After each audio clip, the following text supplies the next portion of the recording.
Good evening, everybody. Welcome to this meeting of Cabinet. Today is Tuesday, the 11th of November, 25. The time is 6 p.m.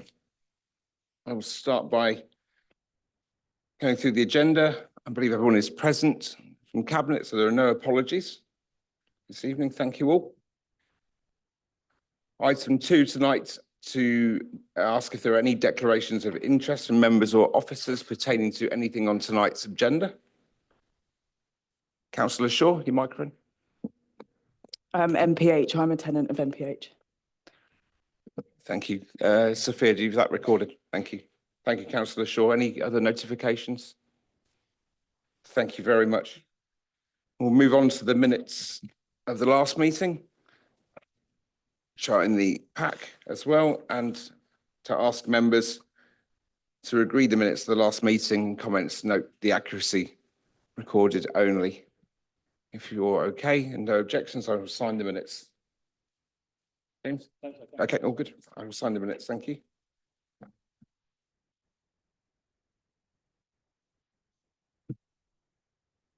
Is there a pink appendices or anything to sign for those? Yeah, thank you. So I was on the back.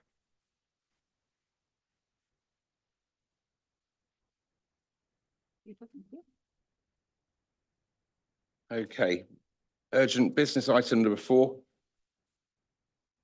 There is no urgent business notifiable. Item number 5 on tonight's agenda is the chair's announcements. I would just pass on my personal thanks to all members of the council who have attended and participated in remembrance celebrations and events over the last couple of days, including those this morning at the Cenotaph for All Saints. So thanks to you all. I think we've done a good show on behalf of the council. And I will then start with tonight's formative agenda with item 6, the report of the Overview and Scrutiny Committee. Councillor McCord, if anything, do you have anything to add? Thank you. Bob? Okay. Thank you, Councillor Purser. And Councillor Atkins is not present. She is. Do you have anything to add, Councillor Atkins? Only in the item on the agenda. Thank you. Okay, in which case we'll go straight to item 7, the options appraisal for future management of West Northamptonshire Council housing stock. But before I start, obviously this is quite a hefty agenda tonight, so I would ask that members registered to speak or are required to speak do try to stick as close to the time. You have my discretion, but I'm fairly forgiving. We will move firstly to Councillor Atkins to the microphone to introduce the scrutiny report before Councillor Hastie introduces the main report. Thank you.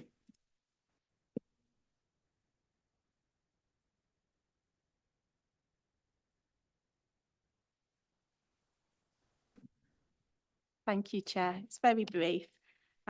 We had a meeting on the 30th of October, which is a one-off workshop style scrutiny meeting for the Children's Education Housing Scrutiny Committee. You can see from the report, Appendix B summarises the workshop meeting style, and we looked at the proposed approach to the future management of the council-owned housing stock ahead of this cabinet meeting. The committee thought that some pre-scrutiny decision on the topic would be important given the significance of it being made to the council, probably the biggest or one of the biggest decisions West Northampton Council will be making in the next 4 years. I'd like to thank Councillor Charlie Hastie and also the Housing Officers Jodie Archer, Assistant Director Housing and Communities, and Emma Conway, Transformation Progress Manager, and also to James and Ryan in Democratic Services, who made the documentation available to us. So we had documentation available to us that is in the report. We had the social engine consultation document, pretty much the public documents really. We had access to the asset management document, which was scrutinised in 2024, I believe. The summary of the workshop shows that the scrutiny committee were reassured on areas, including the effectiveness of the consultation. We were assured about future staff. We had some questions on 2Pay. We had some questions on how staff would be accommodated coming back over from NPH into West Northampton Council. And we also had some questions on the repairs to the housing and how the crossover back to WNC would accommodate this. As a scrutiny committee, we do support the directions set out in the Cabinet report. Obviously, this is a decision for you, the Cabinet, to make tonight, but we do have our support behind that. And if the Cabinet agrees to the recommended approach, I believe option 3, if we've all read the report, the scrutiny committee will want to further monitor the progress in the year or two ahead, and that could well be in a task and finish group. Thank you. Thank you, Councillor Shaw. Sorry, Councillor Atkins, I beg your pardon. Councillor Hastie, would you like to kick off with the main report? Thank you. Thank you, Chair. So this is the options appraisal of the future management of the council's housing stock. So I'm here to seek approval for the future management of West Northampton's housing stock, an issue that is both operationally significant and strategically vital to our residents. West Northamptonshire Council has approximately 11,500 social housing properties currently managed by Northamptonshire Partnership Homes, referred to as NPH. This is an arm's length management organisation, or ALMO model, and while this arrangement has served the council well for many years, the landscape of the housing regulation and accountability has changed dramatically. Following the Grenfell Tower tragedy, the government introduced the Social Housing Regulation Act in 2023, which has shifted the regulatory regime from reactive to highly proactive. So we are now subject to 4 yearly inspections. That's 4 inspections per year. 4 yearly inspections. Sorry, that probably scared you more than me, that one. So 4 yearly inspections, annual tenant satisfaction measures, and most importantly, direct accountability for compliance. This is even when services are contracted out. And whatever route we could consider, I want to make quite clear that even if we contract out our housing management responsibility, lies entirely with us for compliance with standards remaining with the council. In September 2024, WNC referred itself to the regulator of social housing, and after identifying serious issues with data quality and health and safety compliance under the management of NPH, this led to a C3 judgment, a formal finding of non-compliance with the safety and quality standard. In response to this, we've taken swift action, established weekly health and safety compliance meetings, approved a business improvement action plan, appointed new council representatives to the NPH board. However, these measures, we believe, are not alone, are not enough, and we must now consider the long-term operating model for our housing services. 3 options were considered. 1 is to retain the ALMO model and continue working with NPH. 2 is to cease the ALMO via a lift and shift approach by April of next year, 2026. And 3 is the phased approach, transfer of services into the council starting April 2026 and completing by April 2027. And after careful and lengthy consideration over the last months, option 3 is recommended. This phased approach allows us to maintain service continuity, strengthen regulatory compliance, ensure organisational stability, and manage risks effectively. There was a consultation done. The consultation we undertook was a robust tenant consultation in line with Section 105 of the Housing Act 1985. The numbers were 2,699 tenants and leaseholders responded, which was a 22% return, which is extremely high for this type of consultation.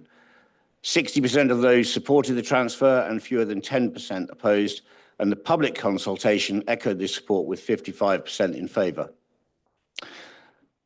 Financial and legal considerations, there is more details in the paper, which I'm sure everyone's read, but the estimated one-off costs of 1.6 million with a 490k unfunded gap is to be covered from the housing revenue account reserves. Potential annual savings of 85k from 2027 onwards, and the legal aspect, the C3 judgment allows early termination of the management agreement with MPH, originally set to expire in 2030. Governance and oversight. So the programme will report to the Housing Improvement Board. A transition subcommittee will oversee progress. And at the last scrutiny committee, I proposed to the chair that a task and finish group could be established, or a workshop at that stage ahead of regular scrutiny committee meetings and regular updates given to ensure transparency and accountability. And this has been welcomed by the chair of the scrutiny committee. And in fact, at that meeting, to allow additional time for scrutiny to review the documents further ahead of this cabinet meeting, I propose that an additional meeting could be held and materials should be shared with the committee. And I'm pleased to say the scrutiny committee took up the offer, and subsequently this paper was passed by scrutiny. So the recommendation to cabinet is to approve option 3, phased transfer of housing services from MPH to WNC by April 2027, to delegate authority to the Executive Director of Resources, in consultation with the Director of Communities and Opportunities, to approve the 490k budget from HRA reserves. In closing, this proposal is about more than the structure. It's about accountability, safety, and service quality for our tenants. The regulatory environment demands that we do just that while improving resilience, efficiency, and trust. And I commend this proposal to Cabinet and would ask for your support. Thank you, Chair. Thank you, Councillor Hastie. Thank you very much. And thank you to everyone who's been involved in bringing this paper tonight, and for the scrutiny committee for the work they've already done. We'll move on to the speakers that are registered. We've got Councillor Irving Swift to start us off. We've got a microphone there, Councillor.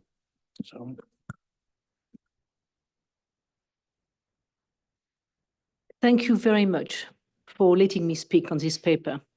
I commend your administration for bringing it forward. In my opinion, the decision you are taking tonight is one of the most important decisions your administration is likely to take until the next election. I have been a councillor for a decade, more than a decade, and I have found the HRA account the most challenging of all budget. You might ignore my comment tonight. That is your prerogative, of course, because you are the administration now. Nevertheless, I will argue my case, and time will judge the wisdom of hurrying the demise of NPH. Daventry and South Northants deliver their social housing via Future Housing and Altris, managing 6,300 tenants.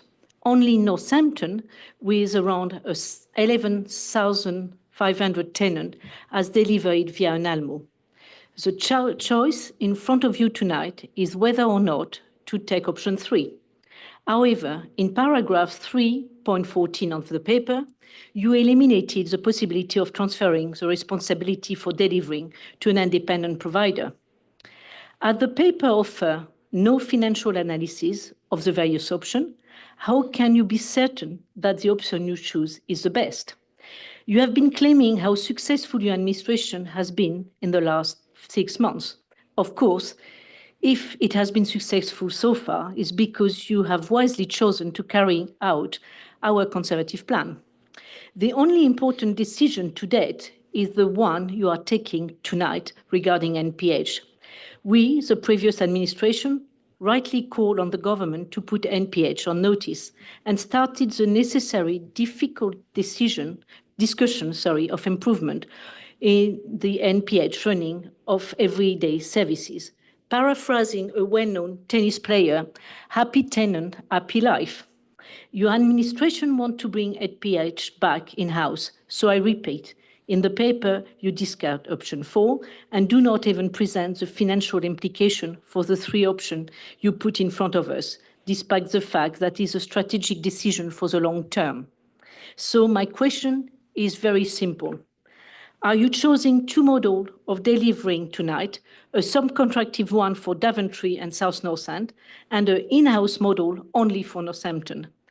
Is this what you mean by being fair and transparent for the residents in WNC? With all the budgetary pressure your administration is facing, you will be adding de facto the complication of an acquisition and integration project to your load. Well, that is your choice. Let us be clear. The Conservative choice would have been for the long term and different. We are now in opposition. Rest assured, we will hold you into account. Thank you so much for letting me speak. Thank you, Councillor Irving-Swift. Councillor Herring?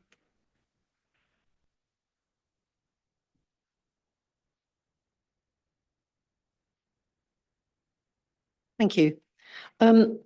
I attended my first Housing Scrutiny Committee and received a paper regarding the transfer of MPH stock to be managed in-house by the council. The paper was woefully brief, and all the councillors at the meeting complained that not enough information was provided to enable adequate scrutiny of such a major decision. Consequently, further information was requested, such as a more detailed presentation of the tenants' consultation containing individual comments and more financial detail. An additional workshop was hastily organised so more information could be presented. The results of the consultations remained a snapshot only, making us wonder what they were trying to hide. I thought that the new council made a point of not using outside consultants. I wanted to ask how much we'd paid for this service because some of the results were positively laughable. A graph was presented to show 55% of the general public in favour of transfer of the council, a bold claim indeed. However, only 62 members of the public responded, and of these, several were MPH staff. This is out of a population of the general public in West Northants of 450,000. Also at the workshop meeting, no finance officer attended to answer the many questions we have over the financial viability of the scheme. It says in the paper that a full financial appraisal has been carried out, but it certainly hasn't been shared with the Scrutiny Committee. Questions such as the effect of 350 staff transferring to the council payroll and our pension reserves, what happens to the MPH pension pot, what is the cost of bringing all houses up to the Decent Home Standard when the stock appraisal is incomplete? What office space will be needed to accommodate the new service and how much will that cost? What about the fact that MPH is one of the most expensive ALMOs in the country, which has an average cost of £5,826 per property, as opposed to the national average of £2,537 per property, more than double the cost? Even if there are some economies of scale, can the service really be improved without costing more money? All this on top of the 1.6 million cost of transfer, which is the only concrete figure presented. We all want to see the stock improved and better managed, but there was an improvement programme in place. There is huge reputational risk to this council, as well as financial risk, to going ahead with option 3. And you do not have to proceed. The contract with MPH ends in 2030 when the improvements can have been made and a stronger, leaner MPH could be in a better shape to transfer. In conclusion, there's been inadequate scrutiny of this proposal. There are huge risks to the council, and a reform-led council may find it has to justify increases in costs to taxpayers when they promised financial cuts. Thank you. Thank you, Councillor Herring. It's bang on 3 minutes. Thank you. Councillor Keeble. Thank you very much. Is it all right if I speak from here at the same time? Yes, of course. This isn't an options appraisal. It's a binary choice of in or out based on very little information. The report from the Task and Finish group also has shockingly little information, to make one of the most consequential decisions of this council that will affect over 11,000 tenants and their families, as well as leaseholders, the travelling community, and there are knock-on consequences for the homeless and people in housing need. Already there's a housing crisis in West Northampton, especially in Northampton, but it's nothing compared with what will happen if you get this decision wrong and also if the implementation is wrong. There's challenges obviously about decent homes, AWAB's law, and overcrowding and homelessness. There's some big questions that I've got, which I would appreciate being answered. One is, how are you going to fund the process of getting MPH homes, your homes, LB, up to the decent home standard? You say it's included in the HRA capital report. It looks like it's hidden in capital repairs works, interior and exterior, which is general, whereas the requirements of the Decent Homes programme were very specific measures. What are you going to do about those units that have been deemed incapable of being made viable, being brought up to standard? One identified as such was probably Drayton Walk in St David's. What assessments have been made about the cost of bringing that up to standard and the long-term viability of the accommodation there? What assessment has been made of the likely cost of AWAB's law? I understand there has been an assessment of the properties affected by mould and damp and the cost of upgrading them. What is the assessment and how much will it cost to do those much needed repairs? It's not the same as a decent home standard. It is very challenging both in timescales and in finances and in staff attention. Where's a pipeline of affordable housing to buy or rent, and within that of social housing to rent? There are 36 on the agenda tonight. That's a minute fraction of the 500 needed a year. I've looked round at the affordable housing strategy and I can't see the numbers, I can't see the costings on the scale which West Northants and Northampton in particular is going to need. The report includes a reference to the risks of depressing staff morale at the same time as the organisation has to improve the delivery of housing services. How will you make sure that these staff don't see these changes as being a penalty for failure when in fact when NPH was created it brought in some very positive changes to housing services after a pretty abysmal performance by the former Northampton Borough Council? So I would have expected to see in this the full options appraisal with costings, with an expert and detailed analysis of how this was going to lead to a delivery of the standards which are expected and also an improvement for people in Northampton. And I don't see that here. I certainly agree that you need some oversight. But that has to be detailed oversight, not a task and finish group that doesn't have full access to all the financial details made, all of the numbers, all of the staffings, and all of the implications for the very complex services and range of groups who will be affected by this decision. And I would urge the Cabinet and by extension the Council to get much more careful and expert advice and to provide embarking on this down this path. Thank you, Councillor Keeble. I've got Councillor Hack from your group down to speak, but he's Not present. here. Okay. In which case we'll move to Councillor Ware. Thank you. Thank you, Chair.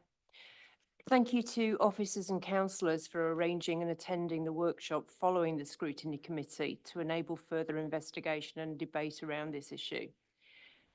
I do have concerns about this. It's a significant project for council to undertake, and I really welcome the work of the scrutiny committee, which has recommended a task and finish group to be formed to focus on and support this change.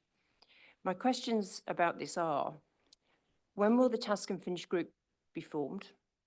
What work has been done to start the terms of reference and scope for this group and establish the makeup of this group? Also, the government have consulted on Decent Homes 2. What are the implications on funding should Decent Home standards be amended and implemented? And what thinking and scoping has been done around this? Thank you. Thank you, Councillor Ware. Now moving on to members of the Cabinet to speak before Councillor Hastie. Anybody? No, straight to Councillor Hastie.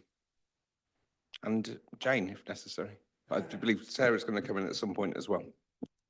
Thank you, Chair. Thank you, councillors. I I was aware when we started in May that this was one of the most probably the most significant thing I would be involved in the 4 years of my tenure. Daunting it appeared, and daunting it was. And I think the work that I've done working with the officers, as I'm sure all councillors here will know, in 6 months you can't pick up all aspects of just about any aspect of portfolios. You have to rely on officers. One thing I would say, I work very closely with all the officers involved in this, very closely indeed. It has certainly replaced chemistry A-level as the nightmare of choice when it comes to keeping me awake at night, I can assure you. So in answer to the question about we did look at in terms of the housing stock transfer, and the last invitation for LAs to do a housing stock transfer, I think, was in 2016, and there are currently no active conversations from government around stock transfer and no proposal to future ones. So we did look at that. I think, as we all know here, realistically, getting rid of the stock and selling it off would leave us with absolutely unmanageable debt, unsupported by not supported by the HRA account, and would just be I think personally a financial catastrophe. Would be very happy to defer to officers on that to back that up. I think I've covered it, I've asked, and I did use some comments before about the idea of splitting it up and transferring it to multiple companies. I think that the thing that scares me the most about that is from going from a point of view of trying to get this rather large monster under control by splitting it up into numerous management companies would just aggravate the situation. And as I said, the one thing that is clear to me, although under the regulatory system where we could have outside management looking at this and managing the properties, it doesn't relinquish us of any of the regulatory compliance issues that ultimately would fall to this council. So we need to have that control, and I believe not only by bringing it in we'll get better control. I think also we can manage the whole stock far better. And one of the things I think Scrutiny was very keen to understand was about the staff. I've spent a lot of time since comments made in May and June with the MPH staff. I've been out with going around the estates with Nikki McKenzie. I've spent time even with electricians, Mike. A lot of very, very good, interesting stuff, going out to see void spaces, totally trying to understand in the short period of time I've been with the council exactly the machine that is the behemoth of the housing stock. I'm reassured by everything I've seen. I think the staff, and I would say totally the staff there on the coalface, are dedicated, they are skilled, they're qualified, but the machine just didn't work. I think with bringing those staff in under a phased approach and with the management of WNC, I think we can make it better, and I think we can make it more accountable, and I think we can make it safer. There is a lot to be done, and I don't give you any excuses about this. The work doesn't finish tonight by any stretch of the imagination. At Scrutiny, when we had the Scrutiny meeting, although, and I think it was very good, and Councillor Harris made some very good comments about, or raised the point about the transparency and more information. At that meeting, I think we did agree, I said, and I stuck my neck out somewhat, in terms of saying, well, we can supply you those papers. We want to be transparent. We want to be open with you. So we arranged that workshop. And from that, we also proposed that ahead of Scrutiny meetings, instead of having to wait for Scrutiny to call us in on papers, with the transition working group, to be able to make information available and work closely with all members of the Scrutiny Committee, and dare I say, probably not the right thing necessarily in terms of politically, there are some very experienced councillors in opposition whose opinions, quite frankly, should be taken into account. It's adult, it's sensible, and it should be listened to. On that subject, I think I did say back in May and June that this is the biggest thing that I'll probably be involved in. And if anyone had any better ideas, anything to look at, any models or any suggestions about where we're not looking at it closely enough, the door was open, phone's on, pick it up, give me a call. I was happy to sit down at any time. What I do think is 6 months, 4 months later on, 5 months later on, it's well and good to say, have you thought about this? It would have been helpful if that was in August, July, September, October, we could have thought about it. So I'm not suggesting we're going to do it alone and not listen to scrutiny or other comments from councillors with a lot of experience. That would be naive and a little bit arrogant on my part, certainly. What I would say is the officers from all aspects, whether it be the new CEO interim Martin or Stuart or Jane or Jodie or Henry, I have every confidence in. They've done a fantastic job, and I think the time is now. The time, and it's in good hands. I firmly believe that. Otherwise, I wouldn't be putting my name to it. Jane, do you want to be a bit more eloquent? There's a few questions that have come out that I just want to make sure are answered and responses, so hopefully I've picked them all up. So with regards to the public consultation, just to say, but there is not actually a legal requirement to do that. That was something we chose to do when we chose to advertise it as widely as we could. But the tenant consultation, which is the bit where the tenants get the say, was 2,699 responses. So there's actually quite a large response in that element that we've taken account of, and the figures are the same percentages in both sides of those. So there was only a small response from public, but I would suggest that's because tenants would be more interested in it. Sorry, Councillor Irving, Swift, you raised a question around, is it fair on Daventry and South Northampton? Just to say, the stock transfer for Daventry, both Daventry and South Northampton happened many years ago. Because they are with separate housing associations, we absolutely have no control or ownership, or we have influence on it, but not anything that we could do about that now. So obviously we work with those very closely just to ensure that there is good service with those that did have a stock transfer. Decent Homes funding is already built into the forward budget. Obviously, we have a very good picture of what the Decent Homes requirements are through the 100% stock condition survey that we did. So we're confident in those figures, probably much more than we were in future years, and that's built into the MTFP. So there's 8.8 million already built in. Councillor Keeble, you asked about the pipeline. I understand that at the corporate and place scrutiny, Stuart Timmis did agree to bring the pipeline into that scrutiny so you could see it. There is a more robust pipeline than just the paper you've got coming through today. So we will bring that into scrutiny so you get a full overview of it.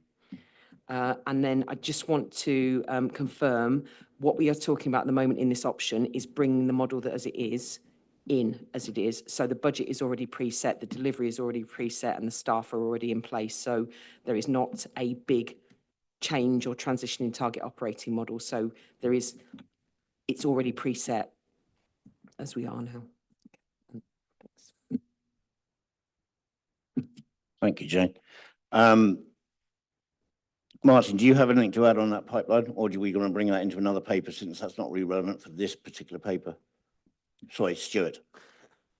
Yeah, as Jane has said, we've already it's already on the agenda for scrutiny. I think the next place scrutiny will look at the pipeline, look at how it relates to the housing needs study, etc., etc. So an awful lot of detail will come to. If it's not this one, then the next one. Sorry, the chair is suggesting it's not on this next agenda. So I will, but it has been promised. It is in the programme, and therefore we will share that.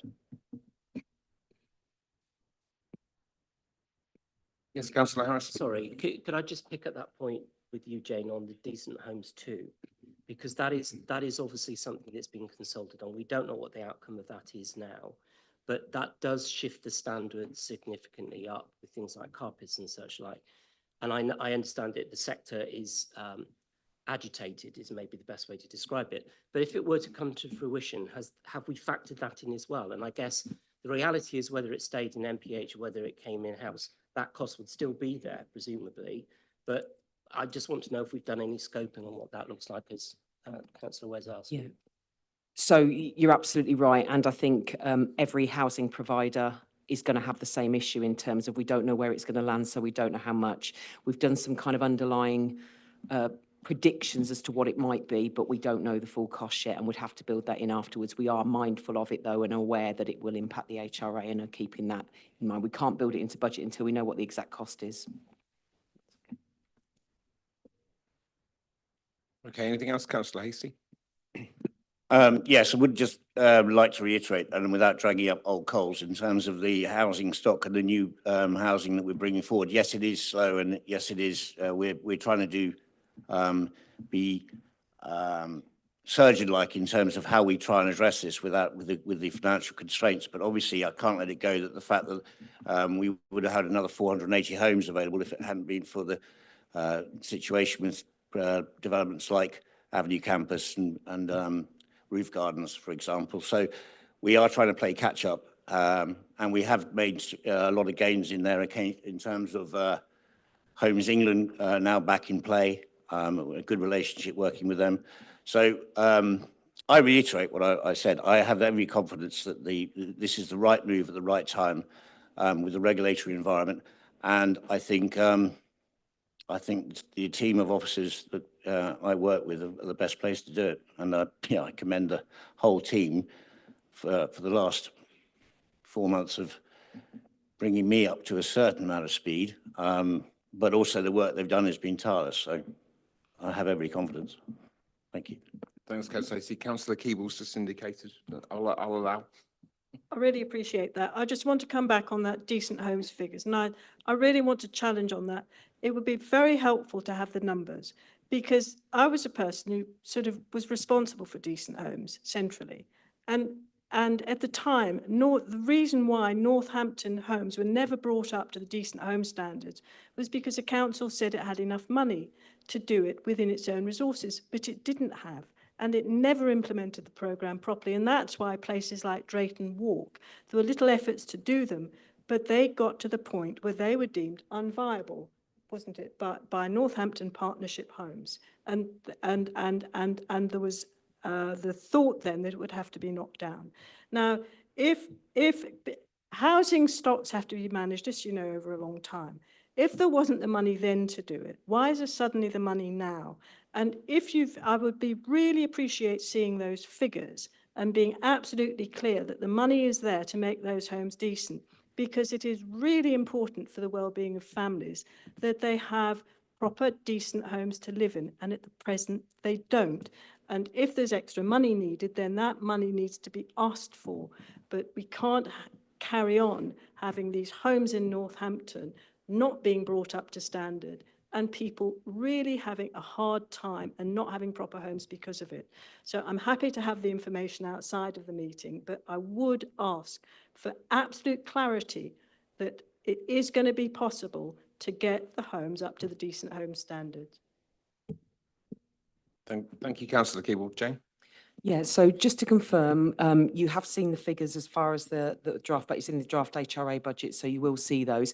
We do have obviously everything that is being mapped through, because we have to report to the regulator on the decent homes update. So we have to give them an update on what percentage we're at in terms of non-decent and where we're at in the programme. I can absolutely share that with you, because we report to the regulator on a base, on a monthly basis, so there's no problem with sharing that at all. But we are under the regulator, and it is heavily scrutinised through the regulator, that programme. So we're absolutely clear, and the money, like I say, is built into the budget. Thank you, Jane. Thank you, everyone, for your contributions around the room. I'll do some summing up and bring Sarah in before we take the vote. And it's a very difficult piece. It's clearly going to be one of the biggest and most significant papers of the first few years of the administration. And again, credit to the officers for putting this together. In effect, I think what we've heard is we've already been doing it for the last few months. And but I think the damning words here that I've written down are inadequate scrutiny. And that's inadequate scrutiny before our time as well. So we look back to former members and place some responsibility there at the same time. My administration's faced some scrutiny and criticism of its own for its Doge work and our internal Doge work. And, there'll be members pleased here tonight to hear that some of this has been undertaken, and some of the findings are not that pleasing. And they're not pleasing to the tenants who pay their rent to NPH, to find out how some of that money is being spent. And I don't take pleasure in communicating that. So before I say anything, I will make it absolutely clear that the staff at NPH are an absolute asset, as Councillor Hastie pointed out, but there are some issues about how things are being run, and they're going to need to be addressed very, very soon. I wrote to the Chief Exec back in September when I received an invitation to the AGM, an AGM at a hotel, an AGM that had a buffet for a 24-minute meeting that cost £1,100 paid out of the HRA, and further bookings on other venues external. Who was looking at this before, and how long has it been going on? And I don't dread to imagine how much money's been spent, but it's not acceptable to tell tenants that's how their money's being spent. So I hope for this decision today being taken allows for a change of culture, and under WNC supervision that we set a new culture and drive that forward and give our tenants absolute value for money, because some of this is frankly shocking. So I'll just bring Sarah in now before we take this through a vote, but thank you everyone for everything this evening.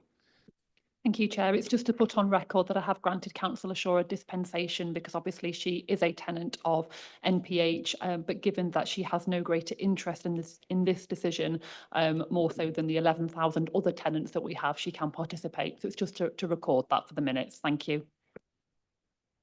Thank you, Sarah. So in which case, can I have a proposer, please, and take this through a vote? Councillor Manning, seconded by Councillor Coos, and a vote with a show of hands, please. Thank you, that's carried. We will move on to item number 8 on today's agenda, the Market Square final budget position, and Councillor Petter to introduce the report. I believe, Councillor Slope, you've got some comments before we to continue the introduction before we go to speakers. Thank you. Thank you, Chair. Okay, this report updates the Cabinet on the final account negotiations and dispute between the resolution with Stepnells Limited, the contractor for Northampton Market Square. It seeks approval to enter into confidential final settlement agreement and explains the financial implications of closing this project. The original part was the 2019 Town Centre Master Plan. The project was funded by an £8.4 million Future High Street Fund. The costs rose sharply due to post-COVID construction inflation and material shortage, with no option to recover these from government. The council reviewed options to reduce cost, but retained high-quality design features seen as a vital part of the regeneration. In 2023, the Cabinet approved a £4 million increase. This is 3.5 from Community Infrastructure Levy and £500,000 from other budgets, bringing the total budget to a £12.5 million spend. Stepnell, the principal contractor, after completing, has submitted a £2.3 million claim for additional cost, which the council disputed.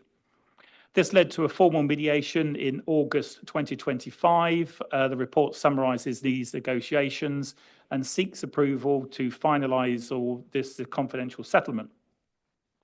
The Cabinet is asked to recommend that the Council increase the Market Square by 1 million to 13.5 to cover the agreed settlement and authorise the Executive Director of Police to sign the agreement and allow the project's final financial close. Full lessons will be learnt, reviewed and planned, and this would take place after the final account is completed. Thank you. Councillor Slope, did you want to add to that before we go to speakers? You'll come round? Okay. Okay, first speaker then is Councillor Lister. You've got a microphone there, Don. Thank you, Chair. Yes, I mean, Councillor Peddler has said a lot of that already. That 8 million of that was secured from the Conservative government on the Future High Street Fund. There will be lessons learned, I'm sure, from the team who are very capable. It was the first scheme that they did. They did see cost pressures from COVID to Ukraine, even to pirates. They had many different challenges through on that scheme there. But what it has done now is it did kickstart the investment into Northampton. We secured hundreds of millions as a local authority into this town, from Stack to Waterside to Greyfriars to the Future High Street Fund. And I don't think the value of the Market Square, and yes, there is an overspend, should be understated because of what it's done for the town of Northampton. Now for the new administration to go away and use that Market Square and sell the future. Thank you. Thank you, councillor Lister. Councillor Holland-Ellerby.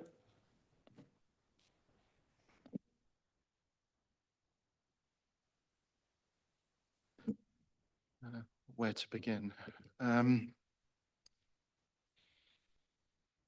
think with other previous projects, with redevelopment in the town centre, like housing developments, where you think, okay, Northampton, medieval town, what could be underneath the ground?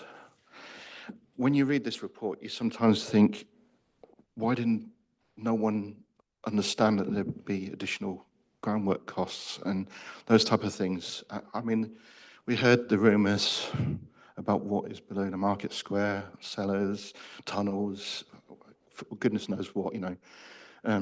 Some of the archaeology was found, you know, the stocks, that was interesting. There's no doubt that the market square did need work doing to it. Scrimping on quality would have been detrimental, because instead of having a project that lasted 30 years, 40 years, it could have been 25 years, and we'd have then end up with this sagging like we did on the old market square that was installed in the 80s.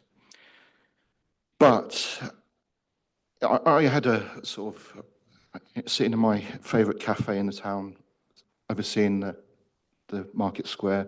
I was able to watch the works going on and how they dragged down, and how you went, why are they doing that, or what are they doing there? And sometimes when you see like the duck pond that finally disappeared today, which had been by the wonderful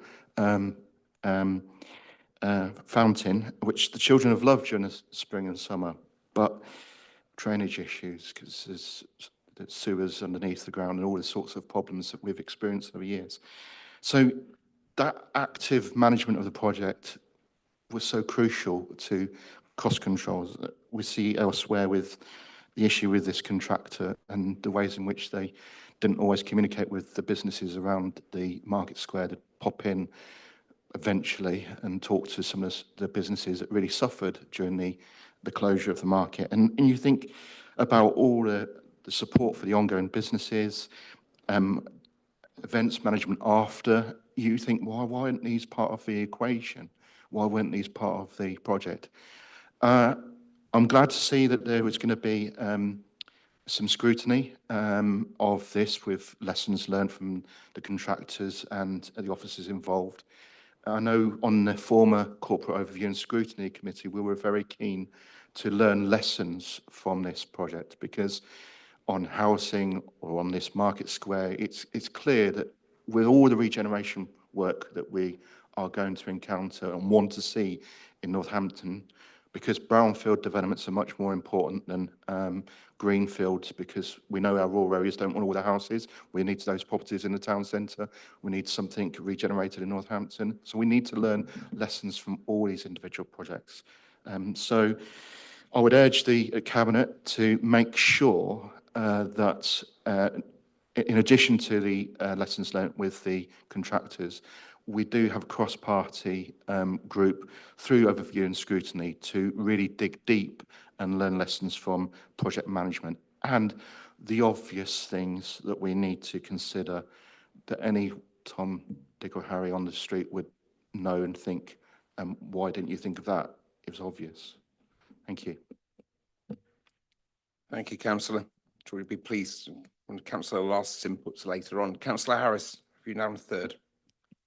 Thank you, Chair. Just to echo those points, really, that I think the lessons learned issue is really important, and the lessons learned need to be learned quickly because of the points made about the amount of redevelopment that's still on the cards to be done.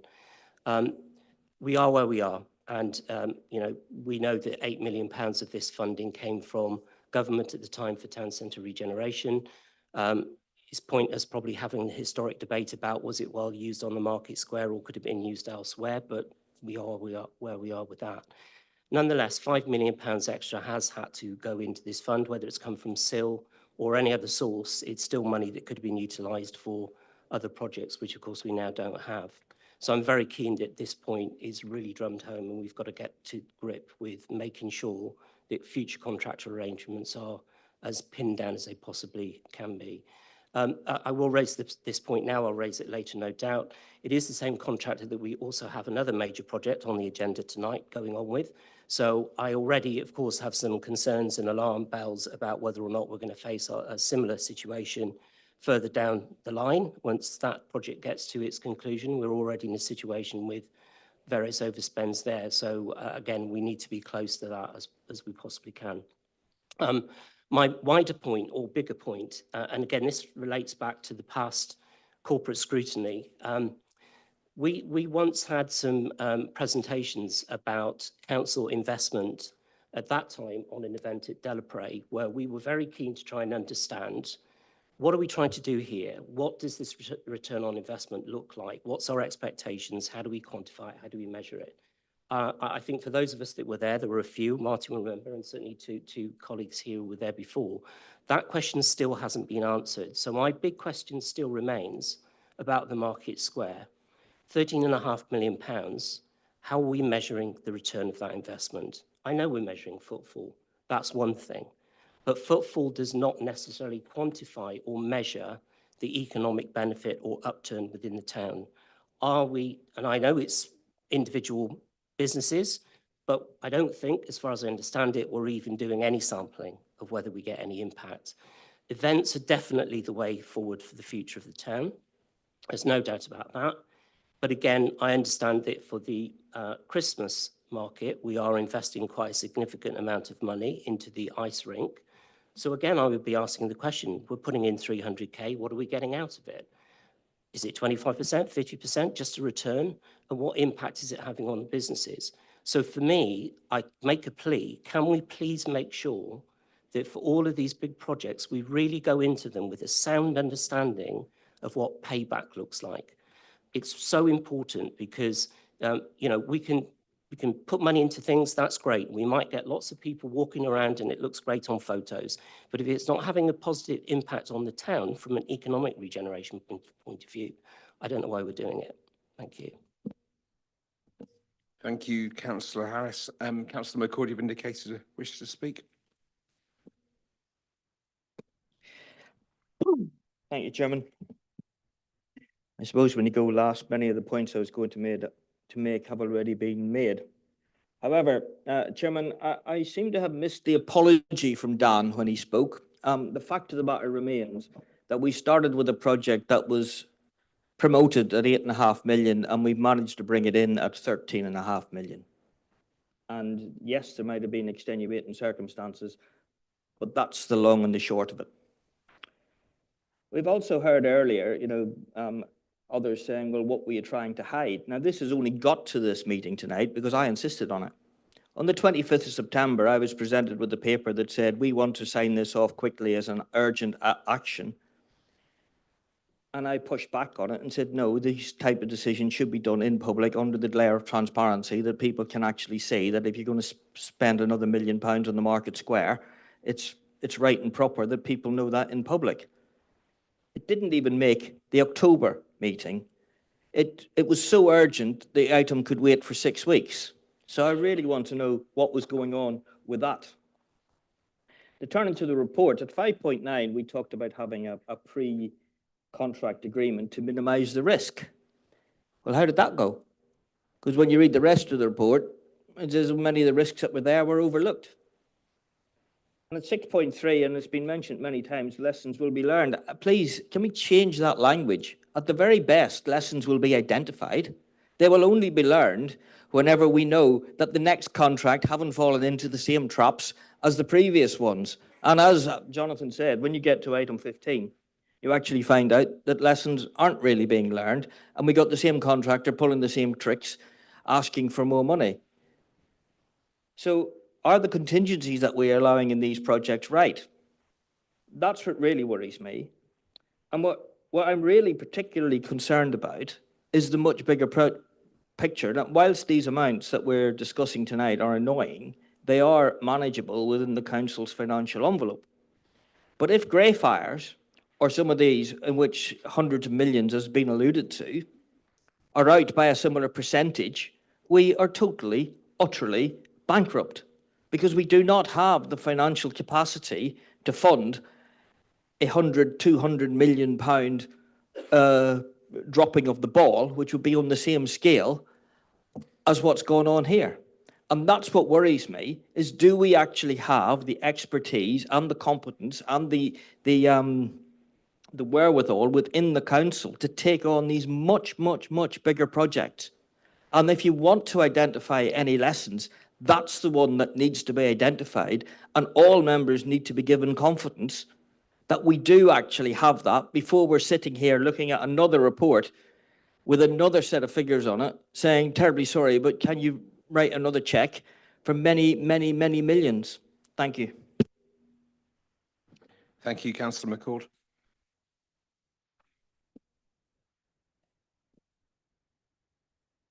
Bring Sarah in, Councillor McCord, and ask she'll answer the point on urgency and the delay.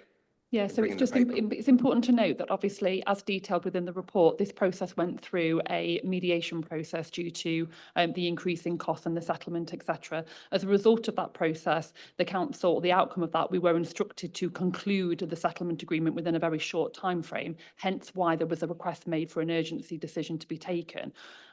Due to the fact that we weren't given consent for that, obviously we've had to go back and renegotiate, but we aren't therefore following, if you like, the order that was made in relation to that particular point. We are lucky that that Stepnols have agreed to work with us on that, but ordinarily we should have complied with that timescale. Thank you, Sarah. Okay, members of the Cabinet to comment. Councillor Slope, I'm going to you first. Yes, thank you, Chair. From a financial perspective, the proposed settlement represents the most prudent and risk-controlled course of action available to the Council. While the additional £1 million requirement is regrettable, it avoids a potential £2.65 million exposure had the dispute gone to adjudication or litigation. And it brings closure to a long-running contractual issue that has already consumed significant officer and legal time. The case highlights the importance of robust front-end financial appraisal, stronger risk management, and earlier scrutiny of large-scale capital projects, which has been mentioned. Going forward, finance will ensure that lessons identified from Market Square are fully embedded into our new capital assurance framework, including tighter gateway reviews, improved optimism bias in cost planning, and clearer accountability over contractor risk. Thank you, Chair. Thank you, Councillor Slope. Anybody else, sir? Any input? Councillor Coos. Thank you, Chair. I'd just like to say a personal comment about the Market Square and the comparison to how it was a year or 2 years ago to compared to this year a couple of weeks ago. A very personal account is I took my mum in for her appointment with Specsavers. 2 years ago, a year ago, I wouldn't have felt safe letting her walk the distance down Abington Street and into the Market Square. And this year, a week or two back, I actually felt I could leave her. It has made a difference. It feels cleaner and fresher. And I'm quite optimistic that everything that's going on now is really pointing in a very, very good direction for Northampton. Thank you, Chair. Thank you, Councillor Coos. Councillor Last. Thank you, Chair. Just to Councillor McCord's point about the regeneration programme and the hundreds of millions of pound project and the percentage, if we're out by the same percentage, then that's a big hit on us. It's actually not, because that's private enterprise funded rather than council funded. Thank you, Councillor Last. Anybody else from Cabinet before I return to Councillor Petter? Councillor Petter. Yeah, thank you. Thank you very much for all the comments. And as mentioned earlier, lessons will be learned, but as Councillor McCord is right, lessons learned is sometimes just words. Because as far as I'm concerned, paying an extra £1 million out of Northampton's budget is not progress for Northampton. It's not a good place to be in. However, we do need to move on from this. And we are going to make sure the Market Square is used. We're going to fill it as much as we can and actually make it payable back to the people of Northampton and make it a great place to be. So even though this isn't the time to point fingers, I would love to, but I'm not going to. So I would recommend this to Cabinet for approval. Thanks, Councillor Petter. And it's another piece of legacy that unfortunately we've got to conclude for the previous administration. It's not particularly positive, but what is positive is the use of the Market Square, as we've seen this summer with the Rugby World Cup, Diwali, the Great Fire, and more recently, Northamptonshire Day. And if we can do any reparations to the people of West Northamptonshire, it's by the members present that have made these decisions in the past and those that serve on the council now turning out in support. And we've seen consistently the same members turning up week on week to support these events, and some that serve on the town council and their colleagues on the town council. I think it's by that that we can show how we can use this space properly. And I'll take a point in Councillor Keeble, who spoke on radio a couple of weeks ago and made a note that we have people in the administration now that have a background in doing these things and have knowledge, and it's another level of scrutiny, and we know better. And the amount of money contributed from West Northants in accordance with North Northants and the sponsorship came in at less than half what was spent on the launch of the Market Square last year, and I think to much greater effect. It was fabulous to see all those people there and the different zones that we created, and the atmosphere as well. So I think we'll conclude it there. But thank you, everybody. Can I have a proposer for the report, please? Councillor Stansfield, seconded by Councillor Hasty, and a vote with a show of hands, please. Thank you.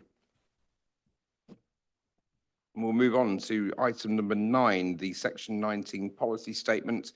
Councillor Catherine Shaw to introduce the report. Thank you. Thank you, Chair. Okay, so I am very pleased to introduce the Cabinet report concerning West Northamptonshire Council's Section 19 policy statement.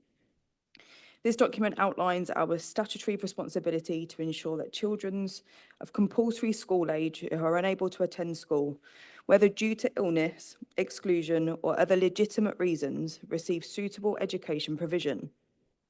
The purpose of this policy is to provide clarity and consistency in how we fulfil our legal duty under Section 19 of the Education Act 1996.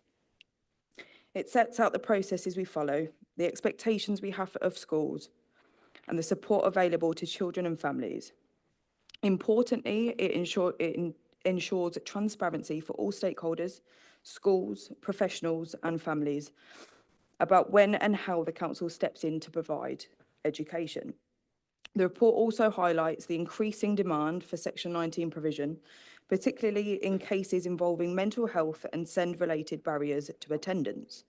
It confirms our commitment to working in partnership with schools and health services and outlines how provision is funded and managed. I'm seeking Cabinet approval to formally adopt the policy statement, which will then be published on the Council's website and shared with schools. This is a key step in strengthening our approach to inclusive education and ensuring no child is left behind due to circumstances beyond their control. Thank you, Chair. Thank you, Councillor Shaw. I've got speakers written down here. Councillor Baker, not present. Oh, bless her. Wish her a speedy recovery. Do you wish to speak for her, Dan? No.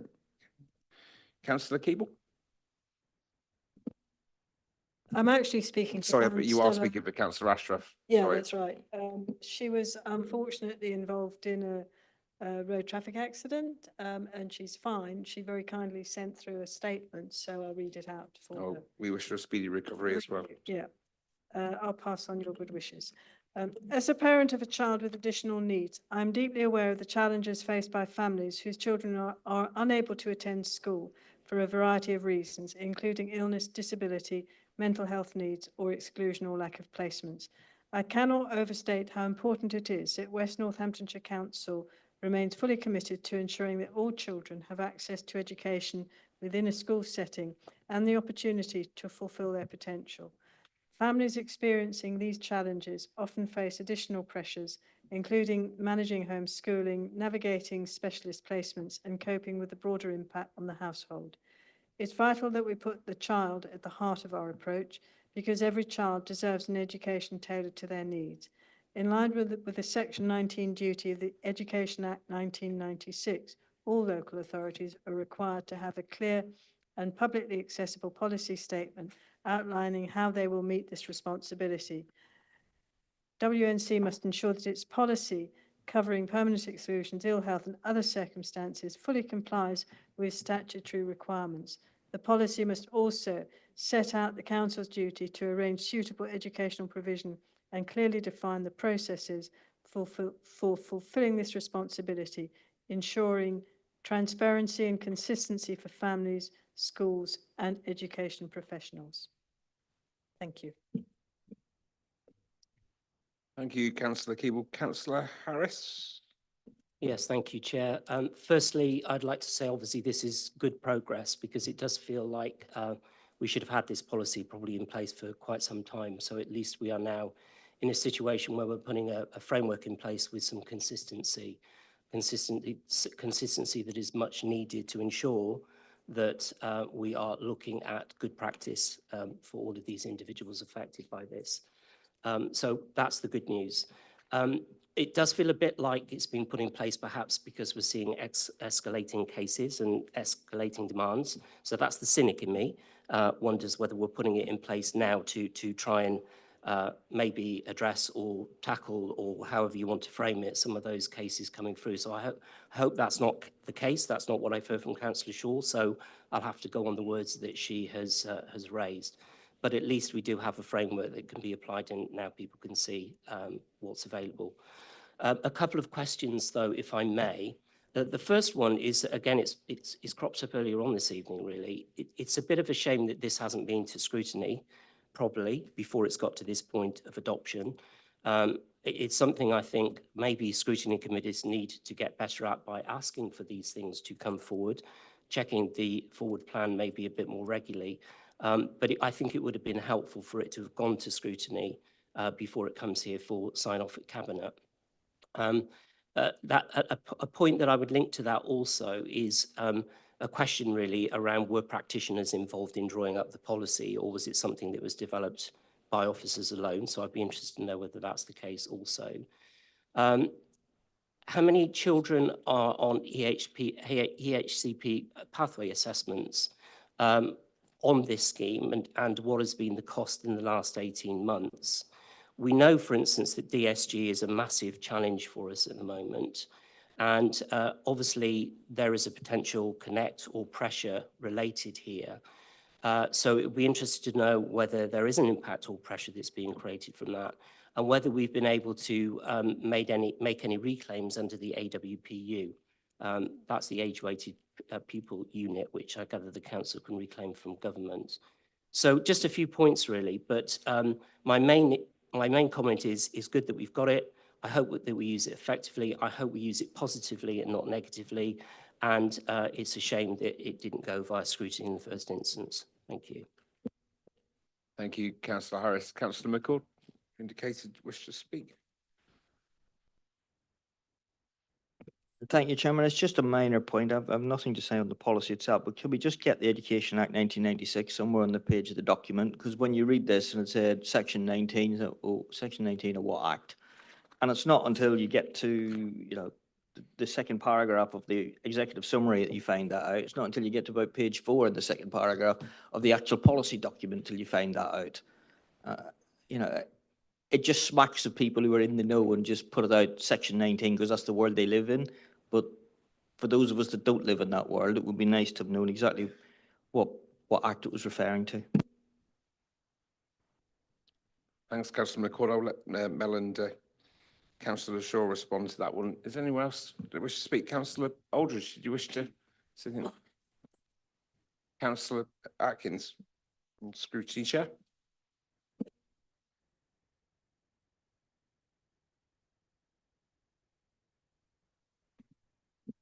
Thank you, Chair. I do commend this draft policy, and I think it's a step in the right direction for all those children that obviously can't be in school through illness, exclusion or any other reasons. Section 2 of the policy refers to the Department of Education, and that states that all schools are to provide a good education for the affected children. Now, whilst that is national government, there is no law to stipulate the number of hours that the children out of school should have.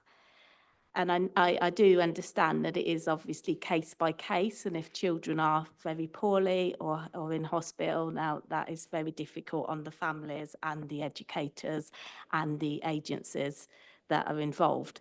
But I want to turn to children that are temporarily suspended or excluded, because I feel that some of these children slip through the net.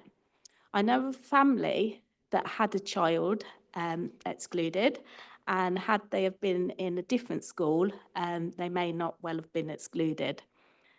So, you know, whilst we are not responsible for schools' exclusion policies, this was a very sad experience for the family and a very sad story for me to hear as a counsellor. But it's those children that are suspended or are excluded, like I said earlier, that can slip through the net. This particular child, and I know the family wouldn't mind me saying, had only 1 hour of individual tuition a week, and that was in Northampton Council. And this was after the 6th day of school, so it was the council's responsibility for that child to be educated. The family were none the wiser as to chase the council or to know their legal obligation in the Education Act. But that child was let down, as are probably many other children. And 1 hour a week of education, individual education, the child, well, so the family told me, the child was actually better at the subject than the tutor that was teaching them. So you could ask the question, what education did that child have? And that could be a big fat 0. So whilst there is no formal statistics to state that one-to-one tuition is, is in line with group tuition, we know that it's obviously going to be better than in a classroom setting with probably a group of 30 children. But in that child's case, it's questionable what education they had. We know that schools provide 32.5 hours on average a week, and even if we take out break times, a bit of messing about by kids, as we all know, we've all been to school, a bit of getting pens and pencils out of your pencil case and all the rest. If we knocked off 10 hours, children are still educated in school for 22.5 hours. So my real concern and question really is for those children that may well slip through the net, those children that may not have a SEND need. They may, but they may have not been diagnosed, and this may be partly the reason that they could be suspended temporarily or excluded. So my question really is, how will we as a council ensure those children get the consistent quality and right amount of tuition by quality educators? Thank you. Thanks, Councillor Atkins. And questions from Cabinet? For Councillor Shaw. Councillor you. Shaw. Yeah, thank you, Chair, and thank you, councillors. I want to start off by addressing Councillor Harris. Very fair comment about the risk scrutiny. There's not a lot more I can say on that other than fair comment. Practitioners have been involved, and regarding the funding, we've not claimed that back yet. So that is the purpose of the policy. I do want to be direct, and we know in the past that the systems have failed our children. Delays, drift, unclear accountability and inconsistent practice meant that some young people, as Councillor Adkins has said, they did wait far too long for help, and some of them have slipped through the gaps. And I'm not here to deny that. We accept it fully, and we are using that as a learning curve to drive the fundamental shift in how we now work. So today represents that turning point. The changes we are making through early intervention is an incredible drive. The strengthening of Section 19, building the foundations of a far more structured, far more accountable and a truly child-centred local authority. And this is how it should have always been. And I'm going to pass over to Mel just to touch base on some of the things mentioned. Thank you. Thank you. First comment from Sorry. So first comment from Councillor Harris, just to say that I can give you categorical assurance that the policy is because of the improvements we're making in the service, and I think some of the work that we've done around SEND and alternative provision that is scrutinised by our independent chair would support that, because we do look at alternative provision as part of that board. I can't give you the accurate answer in terms of EHCPs and Section 19 and costs, but I know we do have that available. So if it's okay, I'll come back on that point. To Councillor Adkins' comments, I'd be really interested to know about that case. So maybe if we can take it outside of the meeting, just so that I can follow that up. We do have pupil advocates as part of the teams for those children that are excluded. So again, it'd be really interesting for me to understand that case. And if the permission of the family, I'm more than happy to speak to the family directly as well. And definitely in terms of the quality assurance around our alternative provision, which is something that's coming out much more in terms of guidance. We have got the draft of an alternative provision framework, and that's to make sure that we do have all of the quality assurance checks in place. And definitely that's, as Councillor Shaw said, that's something that we can definitely take to scrutiny and to be scrutinised. Thank you, Chair. Thank you, Mel. Anything else, Councillor Shaw, before we conclude? In which case, there's nothing else around the room. We have a proposer for the report, please. Councillor Hastie, seconded by Councillor Butler. And I vote with a show of hands to approve the recommendations. Thank you. Okay, item 10 on tonight's agenda, the Northamptonshire Safeguarding Children's Partnership Annual Report, April 24 to March 25. Back to you, Councillor Shaw. Thank you. Just on the back of the previous report, I just wanted to add that the hard work that's gone in with the officers, and I'm very grateful for the work that they continuously do.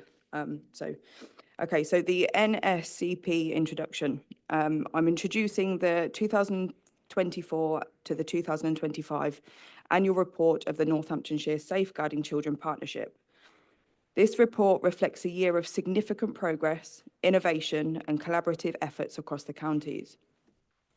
Against a backdrop of evolving national policy and increasing complexity in children's lives, the partnership has remained committed to protecting and promoting the welfare of children and young people in Northamptonshire.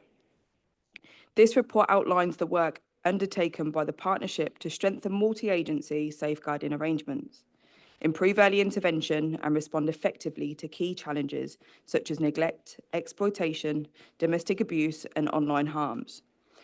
It also highlights the launch of new initiatives, including the Child Exploitation Hub, the refreshed domestic abuse notification scheme, and the development of the family hubs across West Northamptonshire.